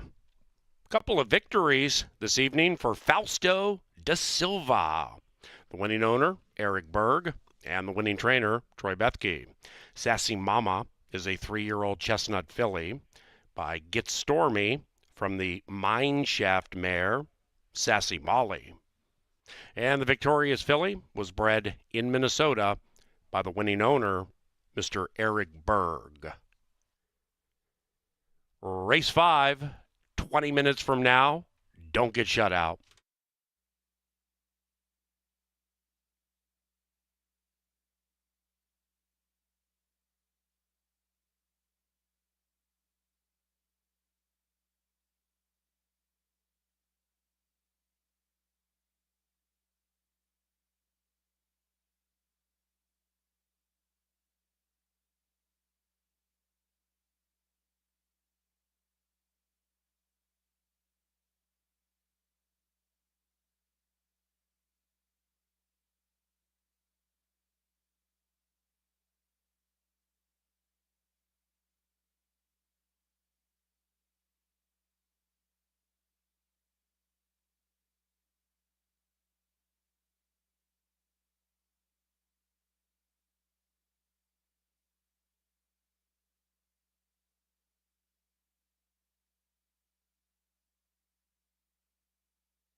And they're racing in the Nagy Turf Sprint. And Minnesota Rose is in full bloom with the early speed at 9-1, joined by a cantankerous Haute Charlotte, who's good to go, now joined by Baby Doll Peach to the outside. After that, it is Kooky Berry, trainers trying to win 3 in a row. Then we come back to Sassy Mama, beginning to advance and gallop up about 5 out of it, and Baby Doll Peach is taken over at 6-1. That's a juicy number and opens up by 2.5 lengths. After that, Grace Lace to the outside of Rockin' My Feather Boa. Then it's a big gap back to Battle and CJ, and the one in last is Digs and Diamonds, and the one in first is Baby Doll Peach. Now Sassy Mama is unfurling a huge run on the outside, and behind that one is Kooky Berry trying to get Baby Doll Peach. Here comes Sassy Mama. Sassy Mama, upset alert at 13-1.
Flips to the lead, opens up by 2. Franz is out of last, and Franz is now in second, and it's 3-2 as they come charging down the stretch. Yo Dog is the top dog in race 1. In second is Franz, a mile back to everybody else, but this is 2 in a row, and this is Yo Dog.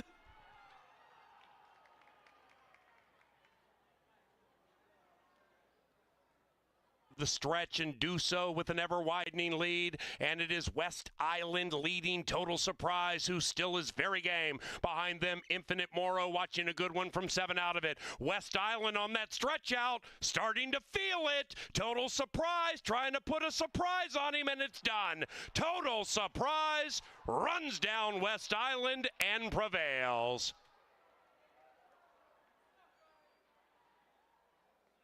out of it. Here comes Overly Lucky, putting those green blinkers in front, and Overly Lucky is a handful, opening up a 2.5 length lead. Inside, Cliff Diver stabbing it Overly Lucky and stabbing nicely. Here comes Cliff Diver right to the winner's circle. It's a big gap back to Battle and CJ, and the one in last is Diggs and Diamonds, and the one in first is Baby Doll Peach. Now Sassy Mama is unfurling a huge run on the outside, and behind that one is Kooky Berry trying to get Baby Doll Peach. Here comes Sassy Mama. Sassy Mama, upset alert at 13-1.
Always fun to see good friends in the winner's circle. Troy Bethke, been a friend of mine for a couple of decades. And years ago, when my daughters weren't all grown up like they are now, he used to be our host in his barn. The girls would bring the carrots out there. Troy was so gracious with his horses, and it's always fun to see one of the real great people in the game score a nice win. And that's exactly what happened. Sassy Mama, nice ride by De Silva, his second one in the card. And turf racing throughout the early part of our season here at Canterbury has produced big prices, and again, it's a 13-1 long shot, which makes the pick 5 super interesting now into the final leg of that first 5. Here we go. 1 mile, Minnesota-bred maiden special weight competition. Really fun race to handicap. We'll start with number 1, Mo Mesa.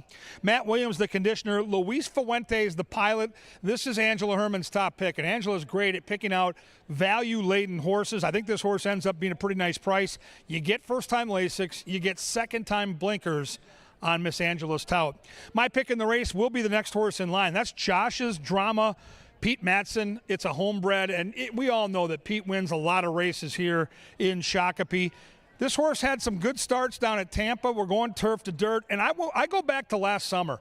When they put the blinkers on this horse in September, it's like the light bulb went off, and this horse became I think, a different racehorse. Improved that day, has steadily improved since. And when you race at Tampa, you're facing tough, open competition. This is for Minnesota breds. The horse has all kinds of energy. In fact, I hope the horse can maybe settle down a little bit, save some of this energy for when the bell rings and the gate opens. But I think Josh's Drama is in a great spot for victory. I'll take 5-1 and run to the windows right now. Number 3 is Blues Traffic, Arroyo for Bernal Roan.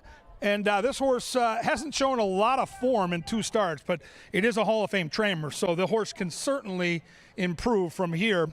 4 is Riding Solo for Karen Offerman. Troy Bethke trains. Mr. Bethke looking to go long shot back-to-back. And it's Carmona in the saddle. He was red hot last weekend. The Bug Boy can ride, by the way.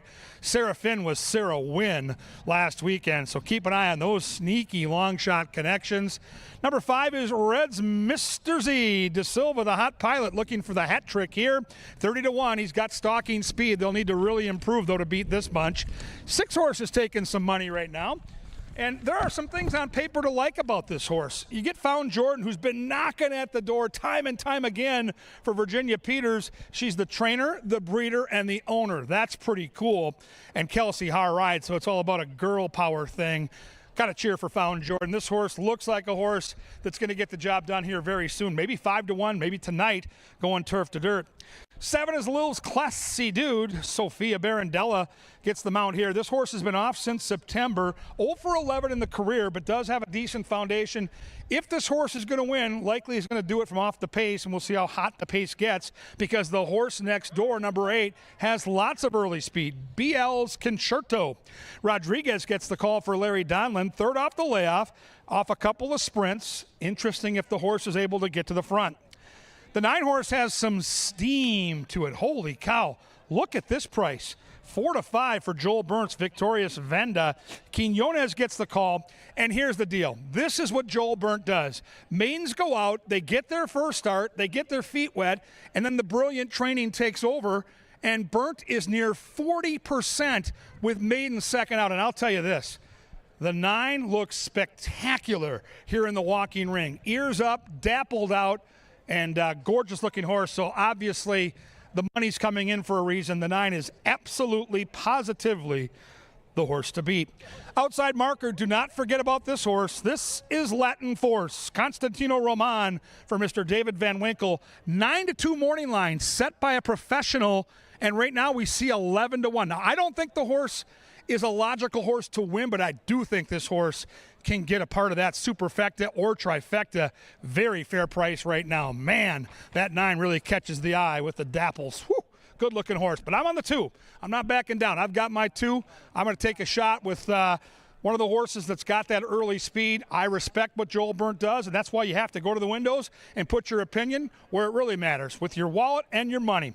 1 mile, Minnesota breds. Fun race right here. Don't forget to join us Saturday. It's the Belmont Stakes, and it's a historic version of the Belmont Stakes at historic Saratoga Racetrack. Who do you like? You got the Derby winner in there. You got Sierra Leone. Oh, you got all kinds of luminaries out here tonight. It's Saturday. It's Seltzer Fest. Even Fernie's going to come, and he always golfs on Saturday. Come out here Saturday. Head to CanterburyPark.com for all the details.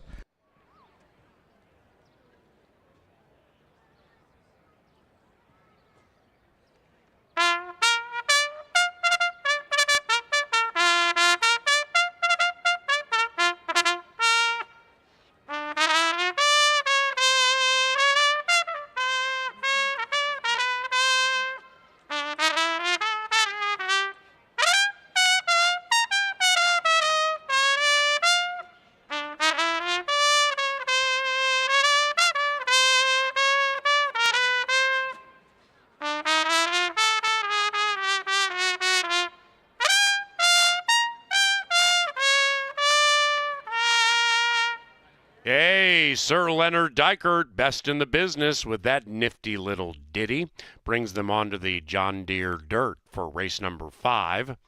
Good luck closing the pick 5 and continuing to pick 5 from Sassy Mama, and they will take off about 5 minutes from now.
The late pick 4 is here. Good luck if you are alive in the first 5. The final 5 started with a big price. We're going to try for a mild upset in the upcoming 5th race. There's a horse in here that's stretching out, making only his second start, and that is your favorite right now, Victorious Vanda. So, in that spirit, we'll try to beat him with some inside speed.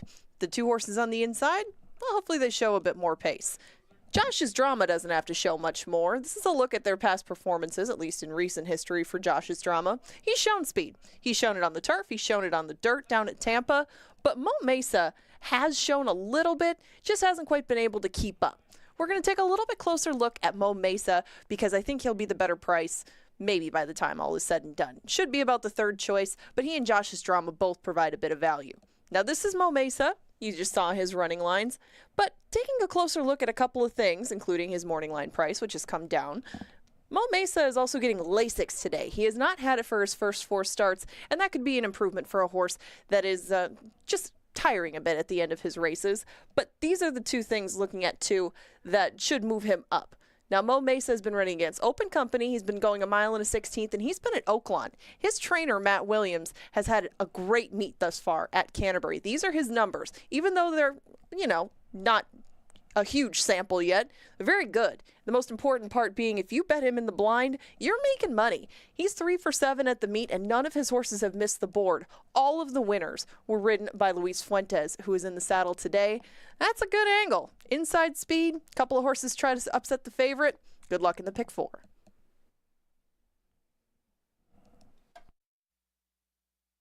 Ladies and gentlemen, a late scratch here in race 5. Late scratch, race 5.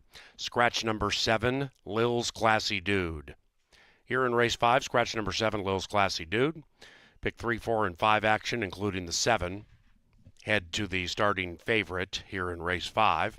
Refunds for Lil's Classy Dude available right now for Win Play Show, Exacta, Trifecta, and Superfecta wagers. There will be a consolation double paid to number 7 from Sassy Mama, the winner of race 4.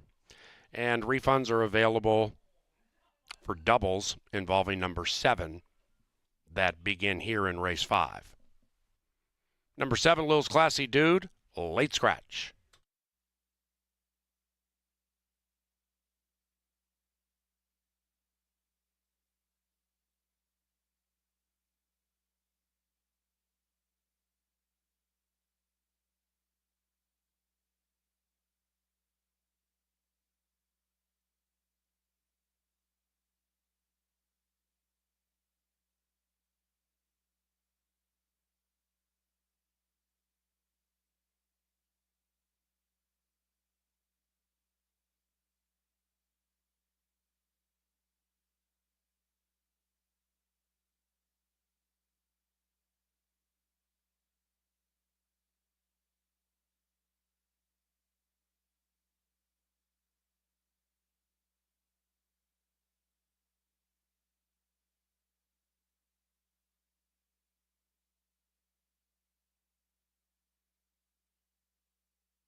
It's post time.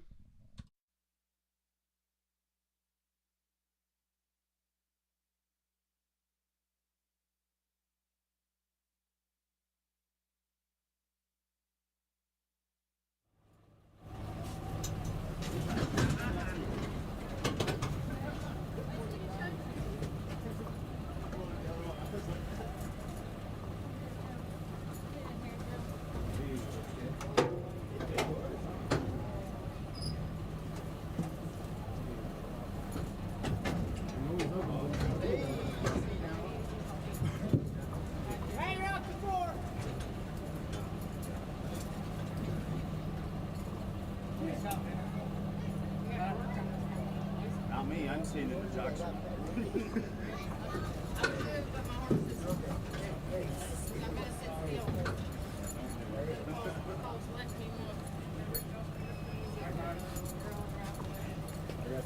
Four-horse kicks.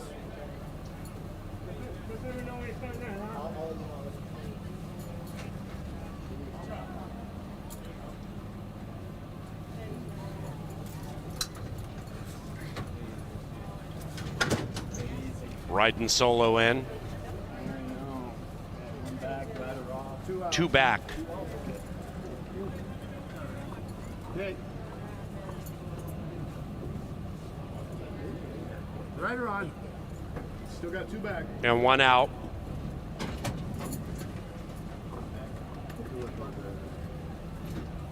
Mo Mesa now 6-5 in favor.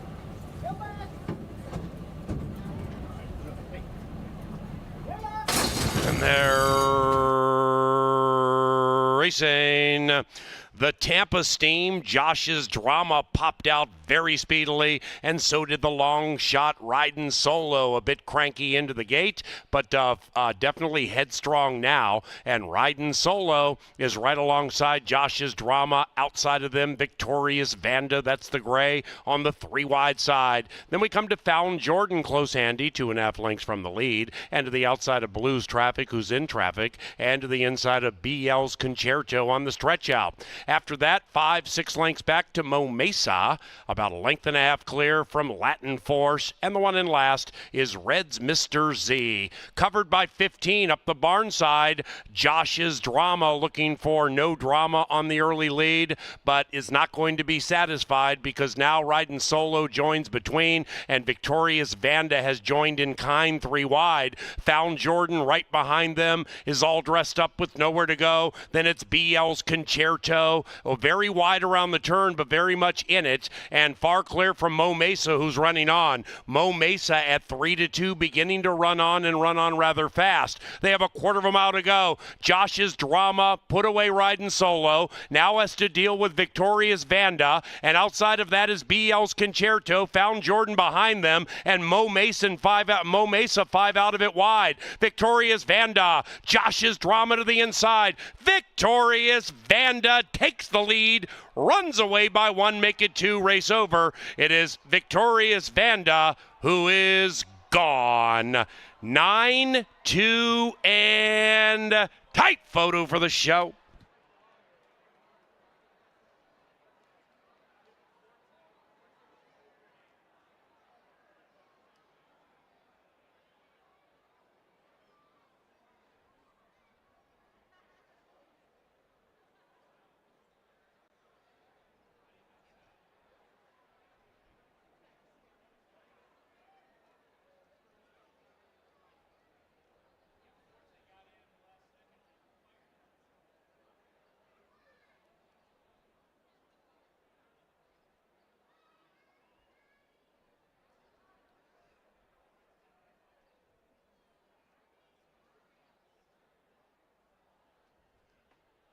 Vanda, victorious indeed. Number 9 first. Josh's Drama second.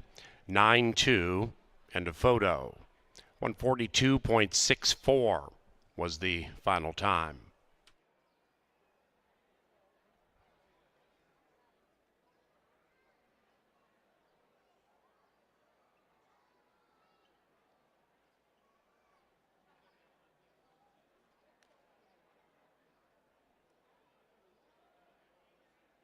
The numbers 9, 2, and 1.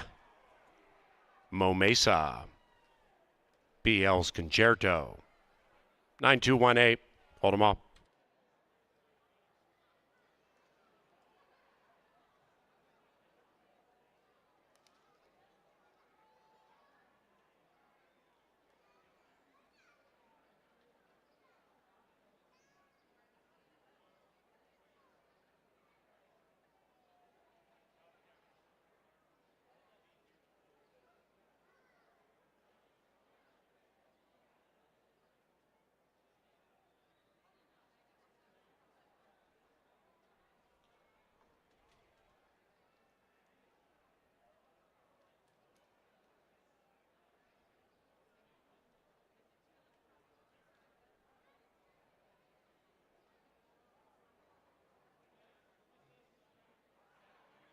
Fifth race official. Pick 5 paid $760. Pick 4, $452. Exacta $14.20. Trifecta $23.90. 10-cent superfecta $50. 9-7 double $20. That was the consolation. The 9-9 double $68. Race number 6 is the final turf race today. It's firm, rail at 30, no scratches. Now entering the winner's circle, Victorious Venda and Alonzo Quinones. Lamont Nenast is the winning owner and the winning trainer, Joel Burnt. Victorious Venda is a 3-year-old gray gelding by Race Day out of Orchid Lane. Bred in Minnesota by Dennis Minahan. Race 6 is courtesy of Kim Crawford, the official wine sponsor of Canterbury Uncorked and concerts in the park, including Night Ranger tomorrow night.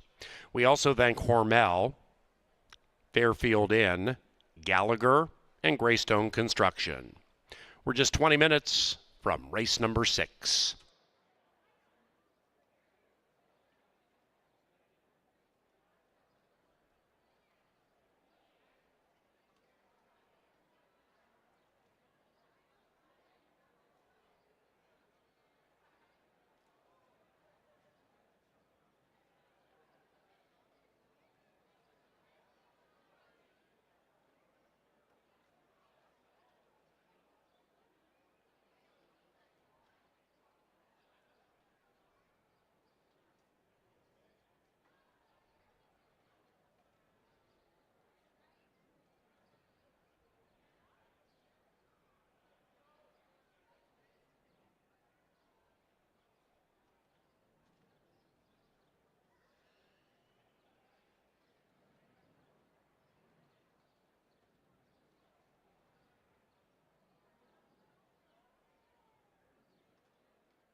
And they're racing. The Tampa Steam, Josh's Drama, popped out very speedily, and so did the long shot Riding Solo. A bit cranky into the gate, but definitely headstrong now. And Riding Solo is right alongside Josh's Drama. Outside of them, Victorious Vanda, that's the gray, on the 3 wide side. Then we come to Fallon Jordan, close handy, 2.5 lengths from the lead, and to the outside of Blues Traffic, who's in traffic, and to the inside of BL's Concerto on the stretch out.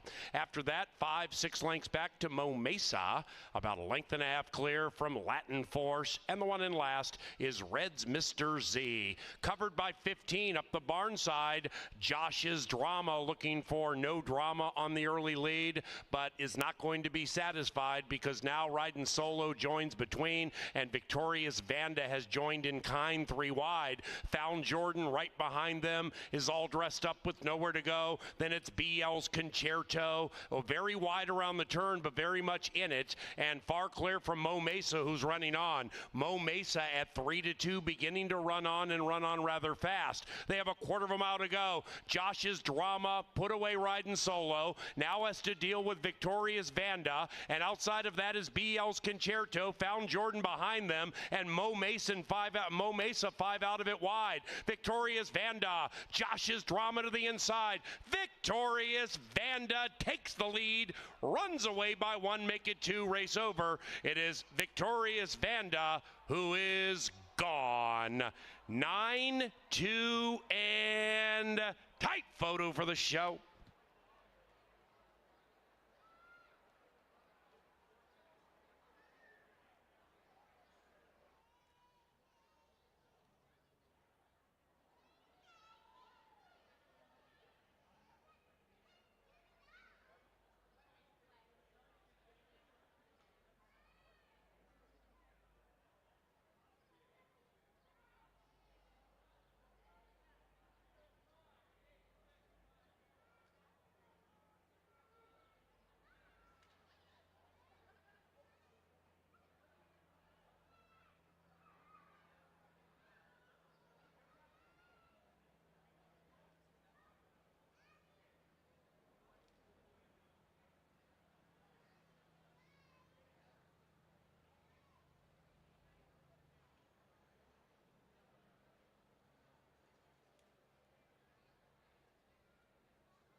Victorious Vanda had the knockout punch, turning for home.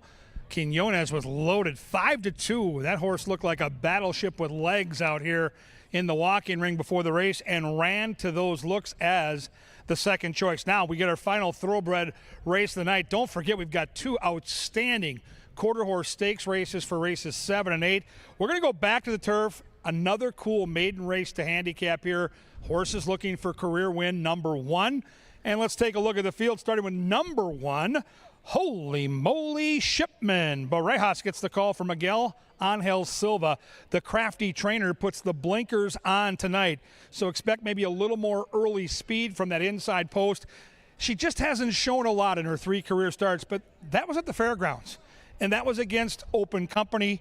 A very difficult place to win. So we'll see. Back to Shakopee they come with a very good trainer in 30-1. Number 2 is Mark of Victory. I've got this horse second in my analysis. 7-1 seems like a pretty fair price. Been knocking at the door at Turf Paradise out in Arizona. 3 consecutive second-place finishes against similar competition. So good post, in good form. Rodriguez for Valerie Lund. So lots of positives, including that number on the board that is conspicuous right now at 7-1. I'm on the 3 here. I'm on Hattie Bloom. I don't love the price right now. I thought we'd get a little bigger price. We'll see if the betting equalizes later. I think the 3 and 6 are both going to take money here. So Hattie Bloom comes in from Hawthorne, lost a tough photo last time out. You get Quinones. He's so good. We saw it in the most recent race we just watched. Should get a good, speedy stalking trip. Could get to the front, but likely sits just off it. Need that price to go up if I'm going to make a win bet. Right now, I'd probably key this horse in some exactas and try to get that 2-ball in second. Number 4's got some steam. I've been hearing some whispers in the press box about this horse. CC's Heart. De Silva looking for his 3rd one on the card. He rides for Gary Shearer, and Gary is one of those trainers that's year in, year out. You can just put it in writing, the guy's going to win in around 20%. He just does what he does, and he's good at what he does. This horse has awesome turf bloodlines. It's hard to win around 2 turns debuting, but if anybody can do it, it's Gary Shearer. Fantastic horseman, good workouts, intriguing horse with those whispers, and 10-1. Number 5 is Raytastic Valenzuela for Cody Rosine. Cody Rosine off to a red-hot start training. In from glitzy Oaklawn Park, expect some speed. And I'm surprised of that 14-1 on the board. 6 is too practical. There's Serafin Carmona, the bug boy for Mac Robertson. They've already teamed up for some nice wins. You've got Litz on this horse, you've got the Oracle, and you've got Ange on this horse, and you've got a big, strong closer that looks awesome in the paddock. Too practical, one of the horses to beat, no doubt about it. 7 is on Alex. Luis Fuentes gets the call for our good friend Bruce Rieken. Claimed last time out from Steve Asmussen for $25K. So they really believe this horse is going to be a runner here at Canterbury this summer. And when you see Bruce Rieken get a guy like Luis Fuentes signed on to ride, there's probably something to that as well. So you're getting a real nice price at 11-1. Collier's the 8 with Kelsey.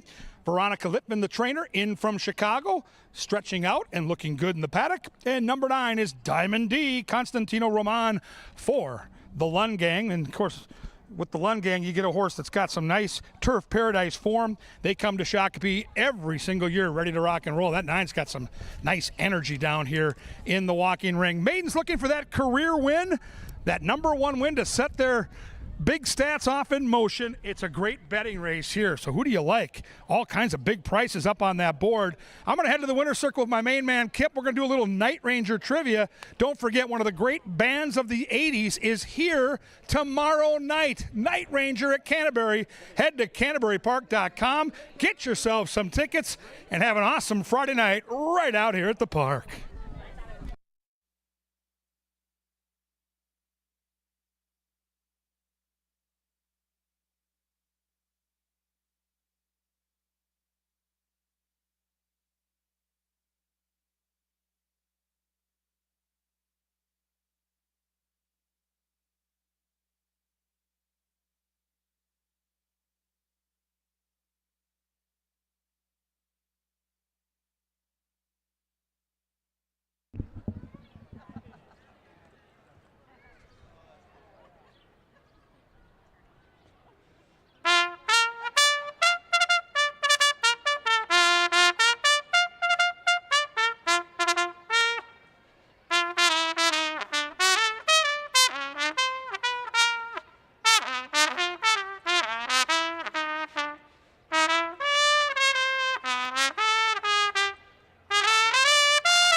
Onto the John Deere dirt and heading to a firm turf course. Rail is at 30 for race number 6. This offers a pick 3 on the final 3 live races tonight, and we take off 5 minutes from now.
Ladies and gentlemen, trivia time. Here's KG.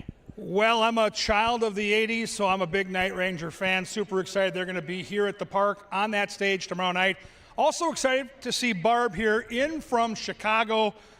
Barb, also a big Night Ranger fan, and here's how this works. If she gets it right, and it's a tough trivia question that revolves around the band we're going to see here in Shakopee tomorrow, she wins 2 free tickets to see Night Ranger Under the Stars at Canterbury Park. Let's take a look at the Jumbotron, and let's take a look at the question. Night Ranger's original band name. Fans, you can play along with us. A, Midnight Riders. B, Ranger. C, Night Riders. D, Dawn Patrol. The clock is ticking. We're going to give Barb 30 seconds, and everything is on the line. If she doesn't get this right, she goes home with nothing. Barb, A, B, C, or D for Night Ranger's original band name? Let's go B, Ranger. There's 2 B's in Barb. Is it Ranger? Hey! Give her a round of applause. Barb from Chicago sticking around, and she'll be motoring here in Shakopee tomorrow night. Well done, Barb. Thank you.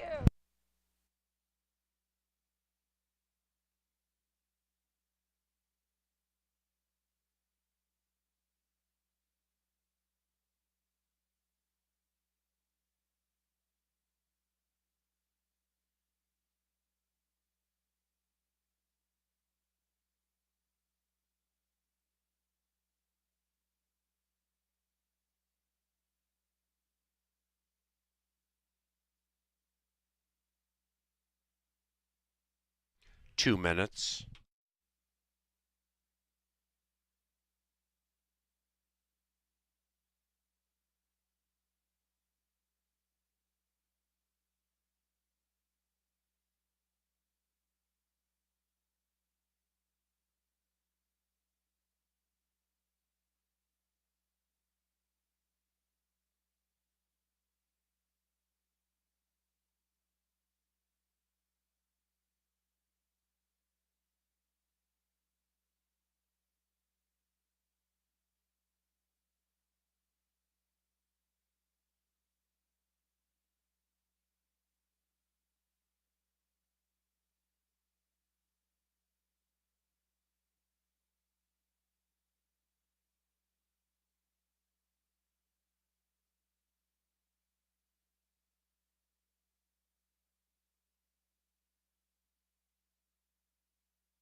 It's race time.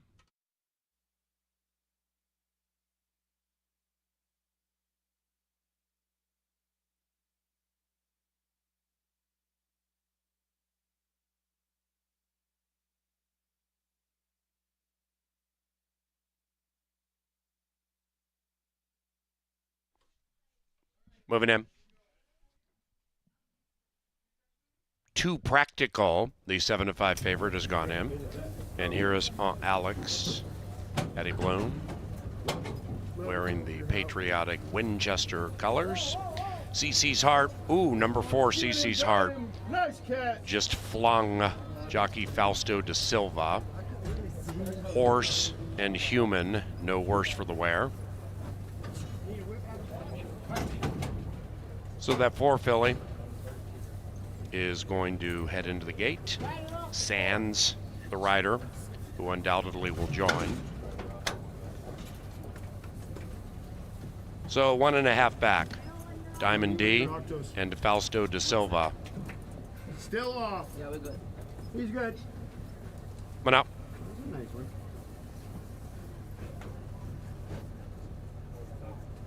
Hattie Bloom now 8-5 in favored. 9 in a line, race 6, CBY, and they're racing. Mark of Victory, and Hattie Bloom are out of the gate fast, and Hattie Bloom strikes the front. Right behind that one is CC's Heart, and the first-time starter is now 2.5, 3 lengths behind the stablemate and has been overtaken by Collier, the long shots on the move. So is Diamond D, circumnavigating around the turn, and Hattie Bloom is in full bloom, going quickly, leading at 1.5. After that, holy moly, Shipman to the inside of CC's Heart. 5 after that, Too Practical, another 5 to Aunt Alex, and the one in last is Raytastic. 13 covers them, and they're chasing Hattie Bloom and Alonzo Quinones by 2. Mark of Victory next to the inside of Collier, who's to the inside of Diamond D. Then we come to Holy Moly Shipman, still sequestered, and CC's Heart is keeping her covered up. Hattie Bloom 1.5. After that, on Alex on the move. On Alex on the move, 7 out of it. Too Practical is sequestered, and behind that one is Raytastic, and they're chasing the tearaway leader, Hattie Bloom, and Hattie Bloom at 3-2 leads it by 2 from the 2, Mark of Victory, and they're coming home now. Hattie Bloom, Mark of Victory, CC's Heart. The firster is firing on the outside, trying to run down the stablemate who's game. It is Hattie Bloom. CC's Heart, full of heart with Mark of Victory. Hattie Bloom says no. Hattie Bloom, prickly.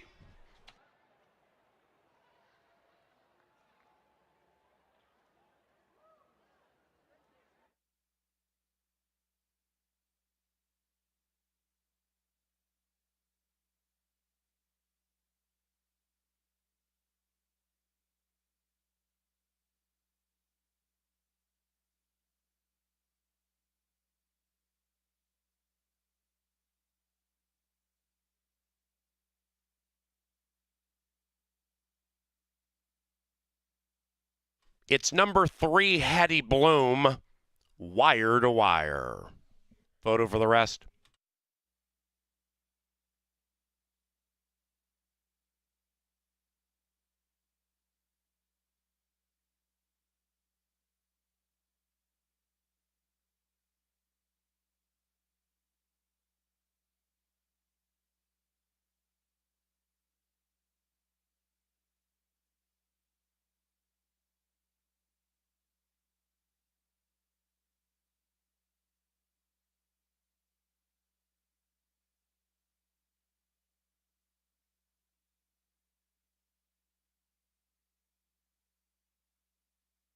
The numbers: 3, Hattie Bloom first, and 426.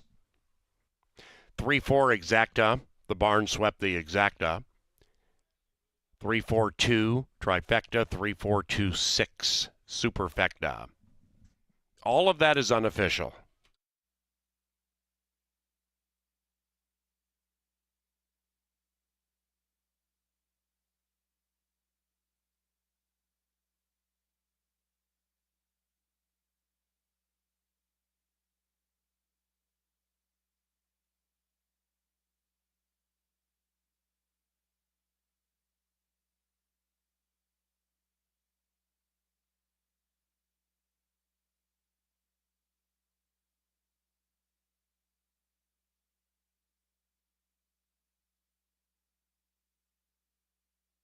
Race number 6 is official, 3426. It was chalk all evens, and it paid $23.45. Exacta paid nearly $20 for a buck. Superfecta $10 and change. And the pick 3 on races 4, 5, and 6 paid $199.90. Hot stakes racing activity begins with race 7, and we have a double to commemorate it. First, the North Star State Derby. In race number 7, number 2, Streakin' Quartz should be listed as a gelding, and Mouse double checked. Post time in 20 minutes.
And into the winner's circle, Hattie Bloom. That's 2 for Q. Alonzo Quinones.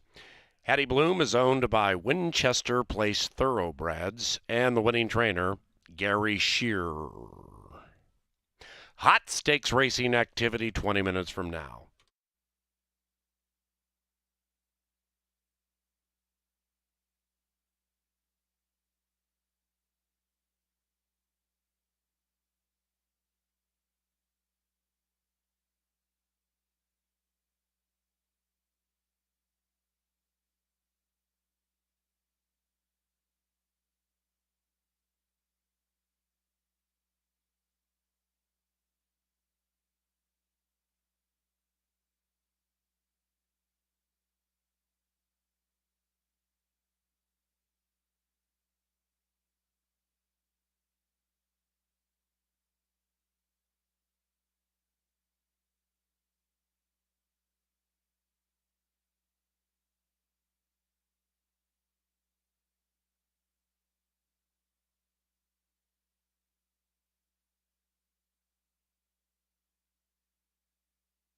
Race 6, CBY, and they're racing.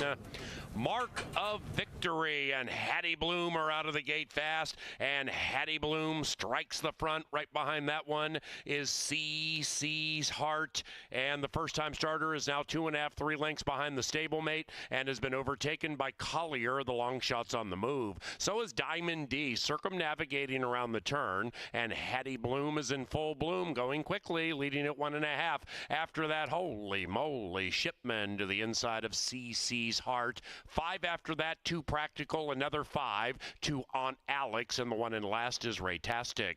13 covers them, and they're chasing Hattie Bloom and Alonzo Quinones by 2.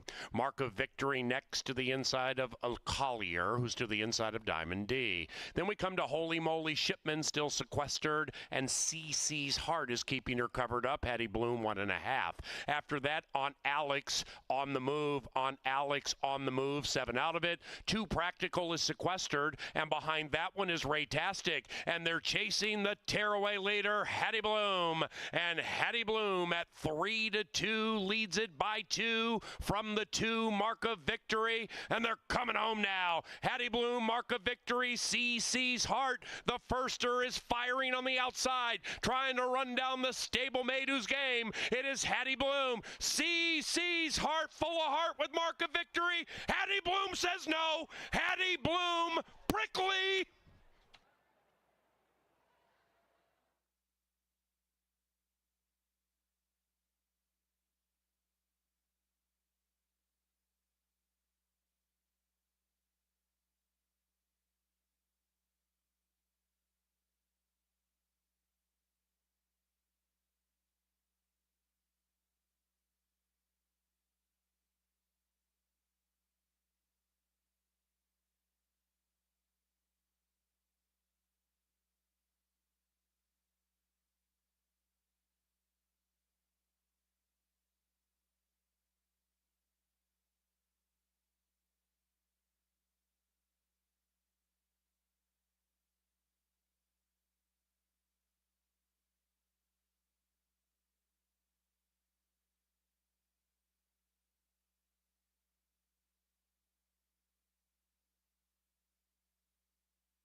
Time for the North Star State Derby. Back-to-back quarter horse stakes events to close the show, and a fun late daily double, and a fun way to close out the Pick 5, Ange. And one that we sort of agree on, and we've got some prices early in the Pick 5 that keep things healthy and moving along.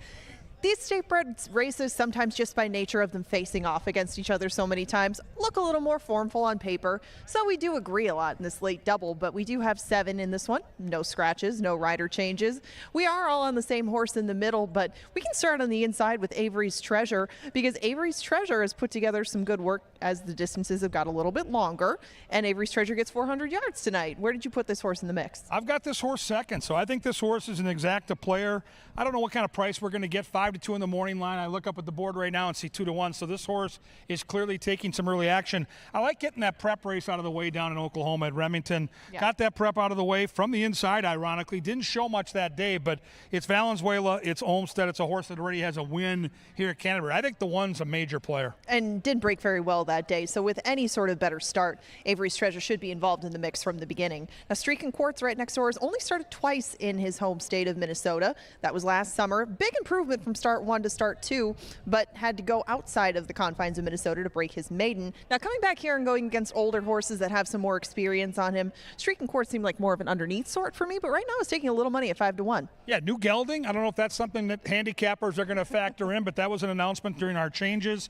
We've got a new gelding. We've got a 3-year-old ambitiously placed, and we've got good connections. We know all about Frank and Vic Hansen. They've teamed up for some nice long shot victories here. You've got the 3-horse in your mix. This is Comeback Darling. It's familiar connections again, and Estrada's a guy that's done some good damage here over the years. 2 wins at Canterbury, that has to be a big factor in why you have the horse second. Well, and pulled a 22-1 upset in the Minnesota Futurity on Champions Day last year. Jeff and I were talking about her in the pre-race show. She can run. It's just whether or not she gets out of the gate clean, and she didn't the last time that she ran at Remington. It was just a slow break that day. She didn't beat anybody home, but she was facing open allowance foes. That's a little different than the company that she'll face today, and any return to that Minnesota Futurity should definitely put her on the line with the rest of these, if not in front of them. And she beat the favorite in that race. She beat Sugar Rush, who looks spectacular down here, Ange. He really does. He makes a great impression. This is start number 7 for Sugar Rush, but this one always showed potential from the start. I mean, he won the Futurity version of this race last year at second asking. Sugar Rush obviously figured things out very quickly, hasn't broke so well since that time, is going to go 400 for the first time. But the way that he was moving at the end of the Minnesota Futurity really gave you the impression that more yardage would be right up his alley, and Sugar Rush isn't taking the money I thought he would, but eventually his price will come down. If you're looking for a long shot to mix into your trifectas, give this 5 a peek, because this gelding comes out of that same key race, won by Comeback Darling. Actually, it's a maiden race, and was closing stoutly. Actually made some ground up late. Maybe the 5 can duplicate that effort and sneak in to the trifecta on the bottom end. And a stablemate of Comeback Darling, KQ's Dreaming, has nibbled for some pieces in the past, but one of the best races that he rung up in his career was at 350 yards. That was last summer at Prairie.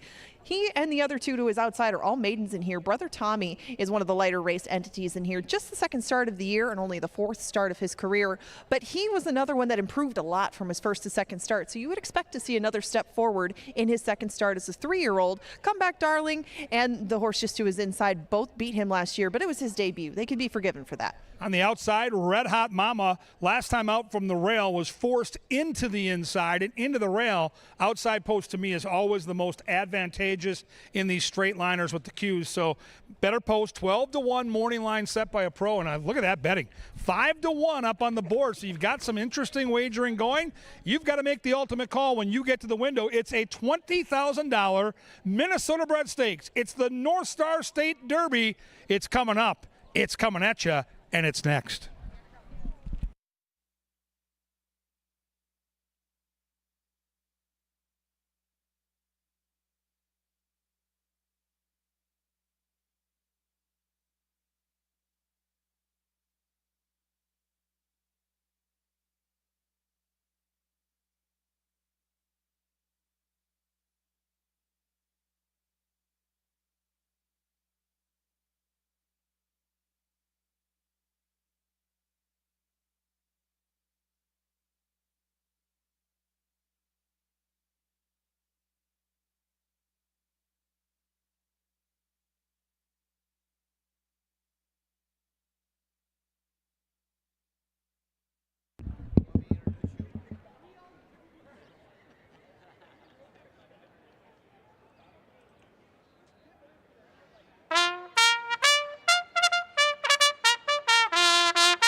Sir Leonard Diker brings the quarter horses onto the track for the North Star State Derby, and here they are. Avery's Treasure is number 1, owned by Bruce Lunderborg, trained by Jason Olmsted. In the irons, Luis Valenzuela. Doug Frink has the call aboard number 2, Streakin' Quartz. The owner is Dale Hagland, and the trainer, Vic Anson. Ken Quaid owns number 3, Comeback Darling. Comeback Darling is trained by Bill Gedditz Jr. In the irons, Giovanni Estrada. Armando Alvidrez is astride Sugar Rush for Summer Run Inc. and trainer Jason Olmsted. KQ's Dreaming is owned by Ken Quaid, trained by Bill Gedditz Jr. Angel Ramirez has the call. And Kelsey Haar guides number 6, Brother Tommy, for Terry Reed and Jerry Livingston.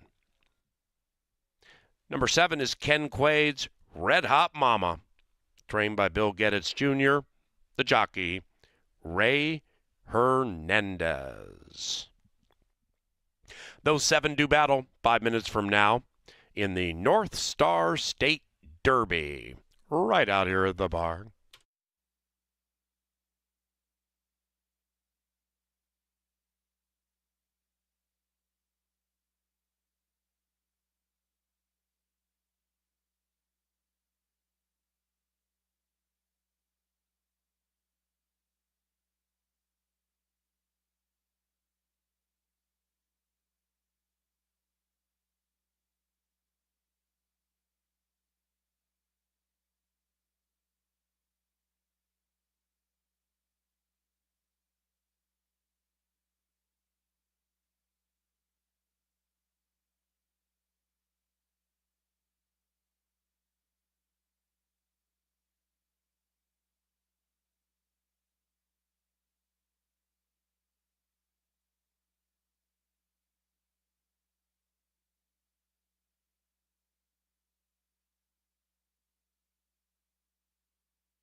Racing at Canterbury is provided in part by Quick Trip and QuickTrip.com, likewise for the Minnesota Lottery. We also want to thank Dick Sanitation, Diageo, and Armadillo Decks.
They've reached the starting gate. It's post time for the fourth running of the North Star State Derby. Number 4, Sugar Rush, won the North Star State Futurity last year. That's our next stakes race to close Thursday. Race number 8. In fact, the owners, Paul Ludeman and Summer Run Inc., have won this race back-to-back years. Sugar Rush and Beat Beat Rev Rev. That was the Futurity, which is next race.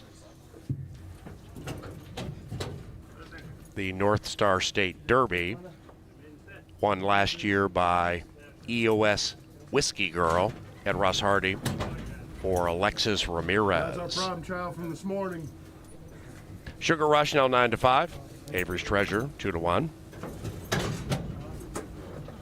Fourth running, Jess Rocketman, Relentless Legacy, and EOS Whiskey Girl are your winners. Here comes Brother Tommy and Kelsey. Sugar Rush now smashed down to even money. Red Hot Mama, last in line. Here they come. And they're racing. All right, number 5, KQ's Dreaming, failed to start. Hold all tickets in race 7. Hold all tickets. Meanwhile, Avery's Treasure looks like a gray blur. And on the far outside, Red Hot Mama also is firing. It is the bookenders battling it out with Sugar Rush between them. Ooh!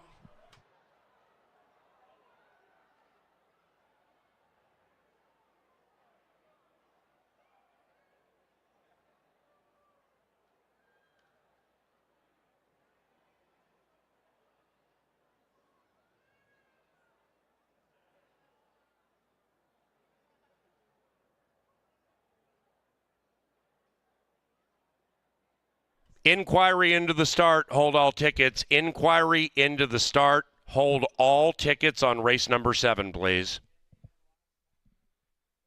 The stewards are reviewing the start of the North Star State Derby.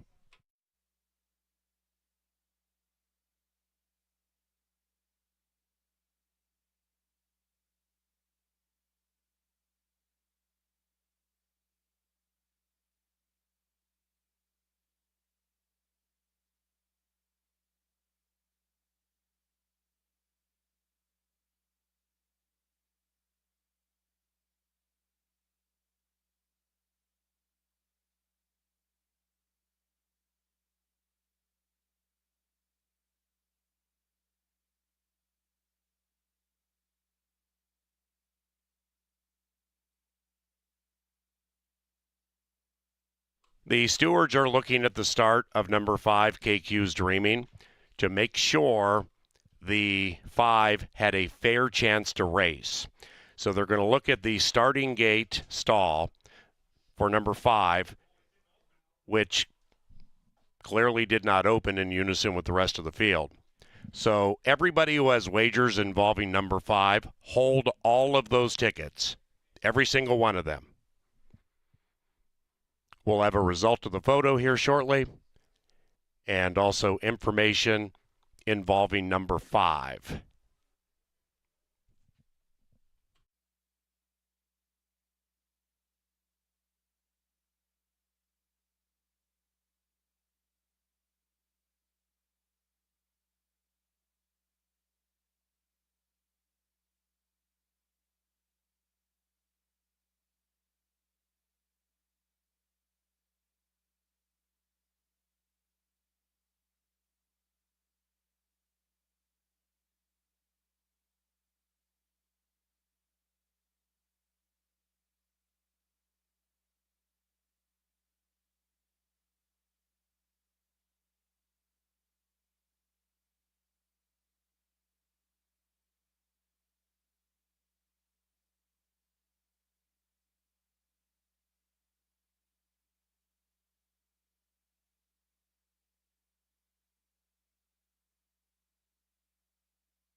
4173 4173.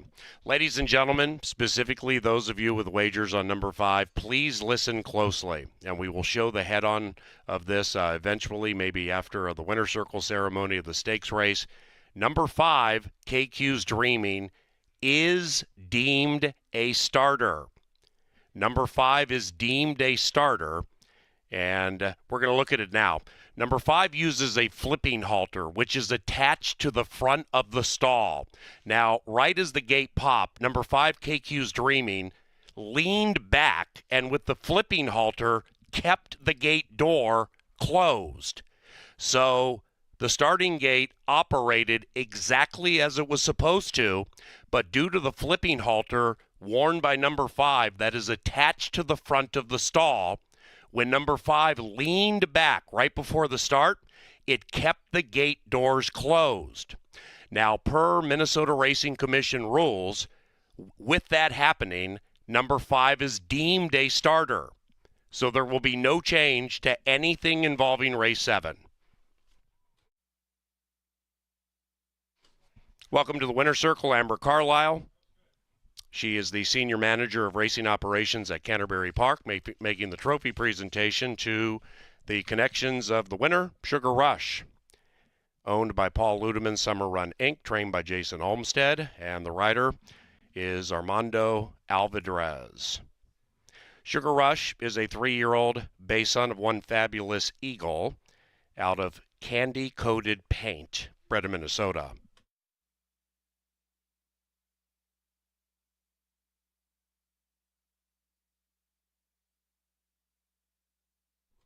We're going to show the head-on replay once again, ladies and gentlemen, of race number 7. Now, number 5 wears a piece of equipment known as a flipping halter, which is attached to the front of the stall, number 5. And when number 5 leaned back, the force of the horse leaning back kept the starting gate stall closed. So, therefore, all the stalls were operating in unison. But because of the flipping halter and number 5 leaning back, the gate doors stayed closed. Per Minnesota Racing Commission rules, number 5 is deemed a starter. Race number 8, 20 minutes from now. It is the North Star State Futurity. No scratches, no rider changes.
And they're racing. All right, number 5, KQ's Dreaming, failed to start. Hold all tickets in race 7. Hold all tickets. Meanwhile, Avery's Treasure looks like a gray blur. And on the far outside, Red Hot Mama also is firing. It is the bookenders battling it out with Sugar Rush between them. Ooh!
All right, Jason Olmstead, a trainer that has dominated with quarter horses here the last couple of seasons, off to another great start. The first of 2 stakes races, and Angela, we come to another good one too. The North Star State Futurity. So these are the youngsters. Any change in how you handicap these races? You just have a lot less to work with, but we did see last year's champion just come back and win the Derby, and that barn turns out some of the best Minnesota breds that we've seen in recent years. The older sibling of one of them in here, the one that we both took on top, who isn't taking a whole bunch of money on the board, but we can start with El Conejo on the inside. El Conejo made a great debut down at Remington Park. Almost got the job done from the outside. Then last time when he drew a further inside post, things just didn't go very right for him. Backed up and just beat a couple home. But if he goes back to that first race, El Conejo is going to make 6-1 look very, very good. Just didn't like the rail draw for him. But Relentless Deal also debuted down at Remington Park and debuted pretty well. Yeah, it wasn't a bad debut, and I think it's a horse with Stein. That barn seems to pop at prices. Our fabulous tip sheet guy, Superstats Dave, on this horse, so 8-1, you've been warned. What do you think of the 3 here, Ange? This is a tricky spot, right? It's debuting, first time out in a stakes race, but there's not a lot of proven talent yet.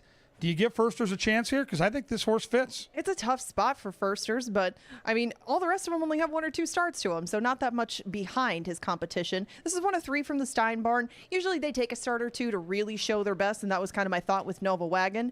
Not necessarily the case with the horse next door, Delilah. We all are on Delilah. She had a great gate work at the end of May down at Remington Park. It was the fastest of the day, the fastest gate work, that is. And Delilah was scratched at the gate from a previous start. It'll be the big test. We'll have to watch her at the gate, see if she behaves herself, see if she gets in, because the talent is probably there. It's just putting together all the pieces. Absolutely awesome intel by you, Ange, because now people are going to wager. Our camera crew here does a fantastic job of following these equine athletes all the way up to start time. And these quarter horses can get a little rambunctious. I'm like you. I like the 4. Typical Olmstead horse in the paddock, on the muscle, looks great. But we got to talk about our guy, Danny Chersvik, one of my very favorite owners at the track. He is the breeder and owner of the 6 who's taking money. And I think the distance, maybe a little too short for horses that he breeds, because he usually gets those horses that can do the hook thing, can do the 400-yard thing. This might be a little short, but that horse looked good too. Well, even out of this mare, Holy White Sox had a really good runner that could go 870. Kiss My White Sox got a little warm down here. It is not a warm night, but Kiss My White Sox has 2 starts. That is a big edge over the rest of his competition, why he's favored right now. And the last horse we'll talk about is another horse that's debuting. And your thoughts with this 7? JJ Sweet and Sassy. It has more work to her and dates back to February, but putting it all together and getting it done in this first start, I think she's got the best shot of the Steins, and the board is reflecting that as well. Final race of the night. You see the selections top to bottom by all the experts here at the track. Don't forget, tomorrow, Night Ranger here at Canterbury, one of the great 80s bands. You can go to CanterburyPark.com for all that information. Night Ranger tomorrow. And yes, the Belmont Stakes and Seltzer Fest here on Saturday. First post is 5 o'clock. Pepsi Family Day on Sunday. We can't wait to see you. Quarter Horse Stakes at the gate in around 8. And then they're going to get it on.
Hey, Sir Leonard Diker, great job as usual, Lynn. See you Saturday.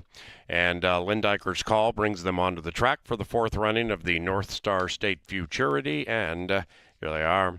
Number 1 is El Conejo and Fernando Fonseca Soto for owner and trainer Haley Hobbs.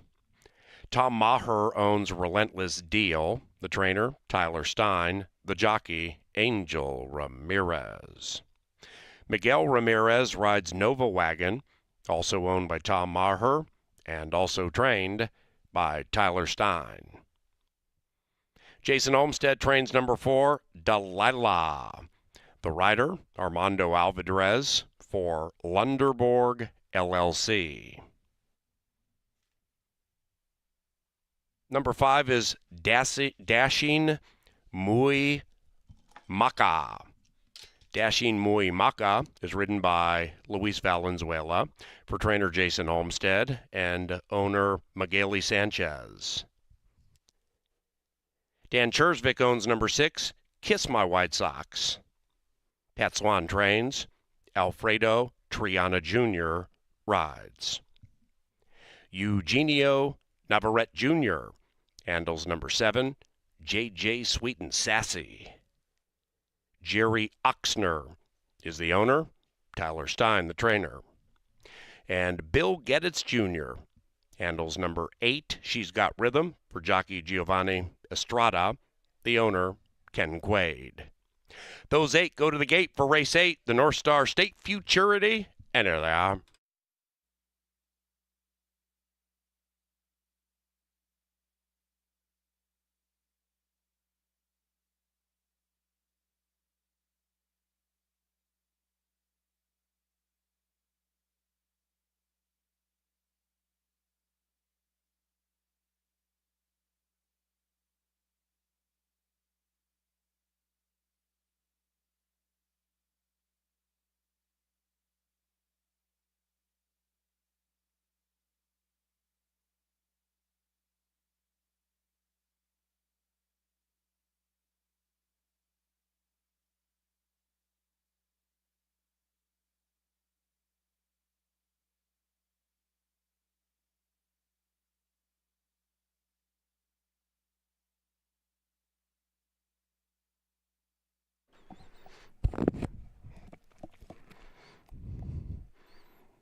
Some hot stakes racing action continues at old CBY, Canterbury Park, and a pleasant good evening to you.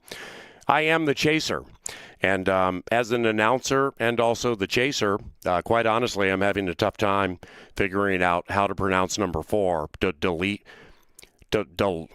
Now, my son, Derek Allen, his initials are DA, and he's working in the Wild Horse right now, so I'm going to be motivated by that.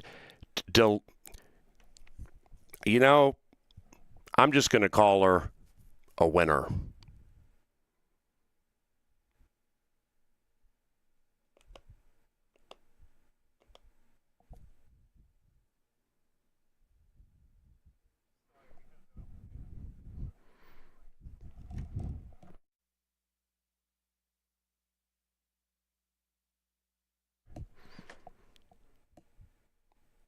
Thank you, Crown Royal.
All righty, ladies and gentlemen, number 4, Delilah, is loose. And sans the jockey, Armando Alvarez. And this one's over by the far turn, the 7/8 pole, that is. So we will wait to see what transpires with number 4, Delilah, about to be encountered by one of the outriders. And the race is on. Ladies and gentlemen, scratch number 4, Delilah. Number 4, Delilah, has been scratched. Refunds available for win, play, show, exacta, trifecta, and superfecta wagers involving number 4, Delilah. And if you had Delilah in the final pick 3, 4, and or 5, your wager automatically shifts to the starting favorite. If you had a double from Sugar Rush to Delilah, you will receive a consolation payoff. Number 4, Delilah, is a late scratch. And Delilah made a left, heading down the breezeway en route to the paddock. So for those of you in the neighborhood of the paddock, beware. Delilah is loose.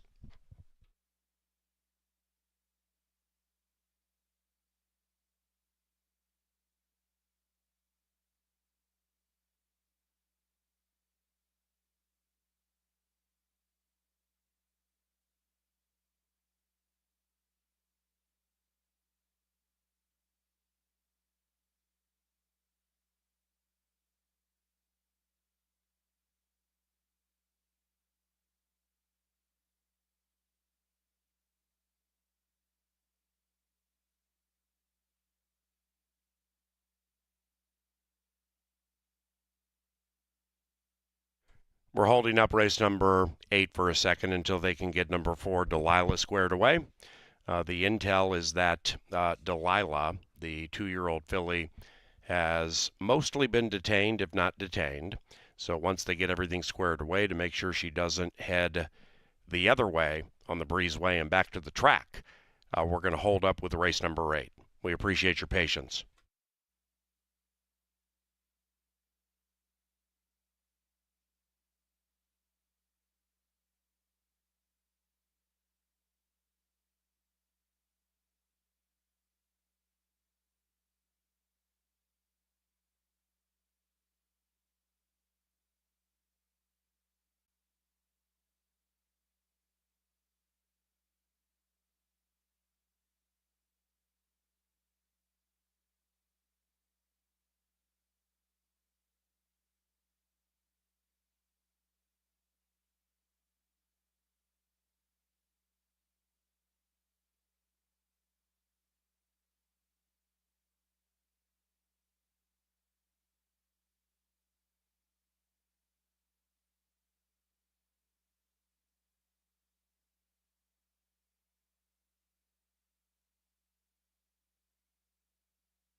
Into the gate they go for the 4th running of the North Star State Futurity, and it's post time. Sugar Rush, winner of the North Star State Derby, won this race last year for Summer Run Inc. Beep Beep Rev Rev won it the year before for Summer Run Inc. Trainer Jason Olmstead, HOF, around these parts. He has won the first 3 renditions of the North Star State Futurity. The inaugural running in 2021, Relentless Courage. So, number 3, Nova Wagon, currently sans rider Ramirez. Miguel joins. And we have one left to load. Make it 2. JJ Sweet and Sassy. And she's got rhythm. One out. On a live race tonight. Back at it. Seltzer Fest Saturday. Here they come. And they're racing. Excellent start. El Conejo flies out on the inside, and from the center, Kiss My White Sox. Outside of that, JJ Sweet and Sassy, but it is Kiss My White Sox tearing them up.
Number 6, Kiss My White Sox, is the North Star Futurity champion.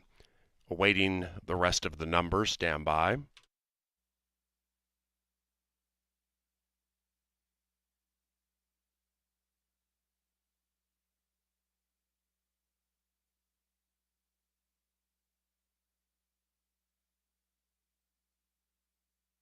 The numbers 6, 7, 1, 2. It was chalk all odds.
Eighth race official. Final pick 5, $3.15. Final pick 4, $20 and change. And into the winner's enclosure, the North Star State Futurity Champions, Kiss My White Socks, and Alfredo Triana Jr. The winning owner, Dan Chersvik, and the winning trainer, Pat Swan. This one is a 2-year-old sorrel son of Kiss My Hawks out of Holy White Socks. The North Star State Futurity Champion was bred in Minnesota by the winning owner, Dan Chersvik. Welcome back to the winner's enclosure. Amber Carlisle, Senior Manager of Racing Operations, right out here at the park. Ladies and gentlemen, the card casino, the casino here at Canterbury Park, awaits you if you're interested in playing some Texas Hold'em, 3-card poker, or maybe blackjack. We're open 24/7 with full tableside food and beverage service. Otherwise, live racing resumes Saturday at 5 o'clock. It's a Seltzer Saturday right out here at Canterbury. Check out the website, canterburypark.com, for more information. Otherwise, on behalf of our management team, those of us here in the Dark Star press box, and for our television department, thank you very much for watching and wagering on racing at Canterbury Park. And if you're leaving the racetrack, please drive safely.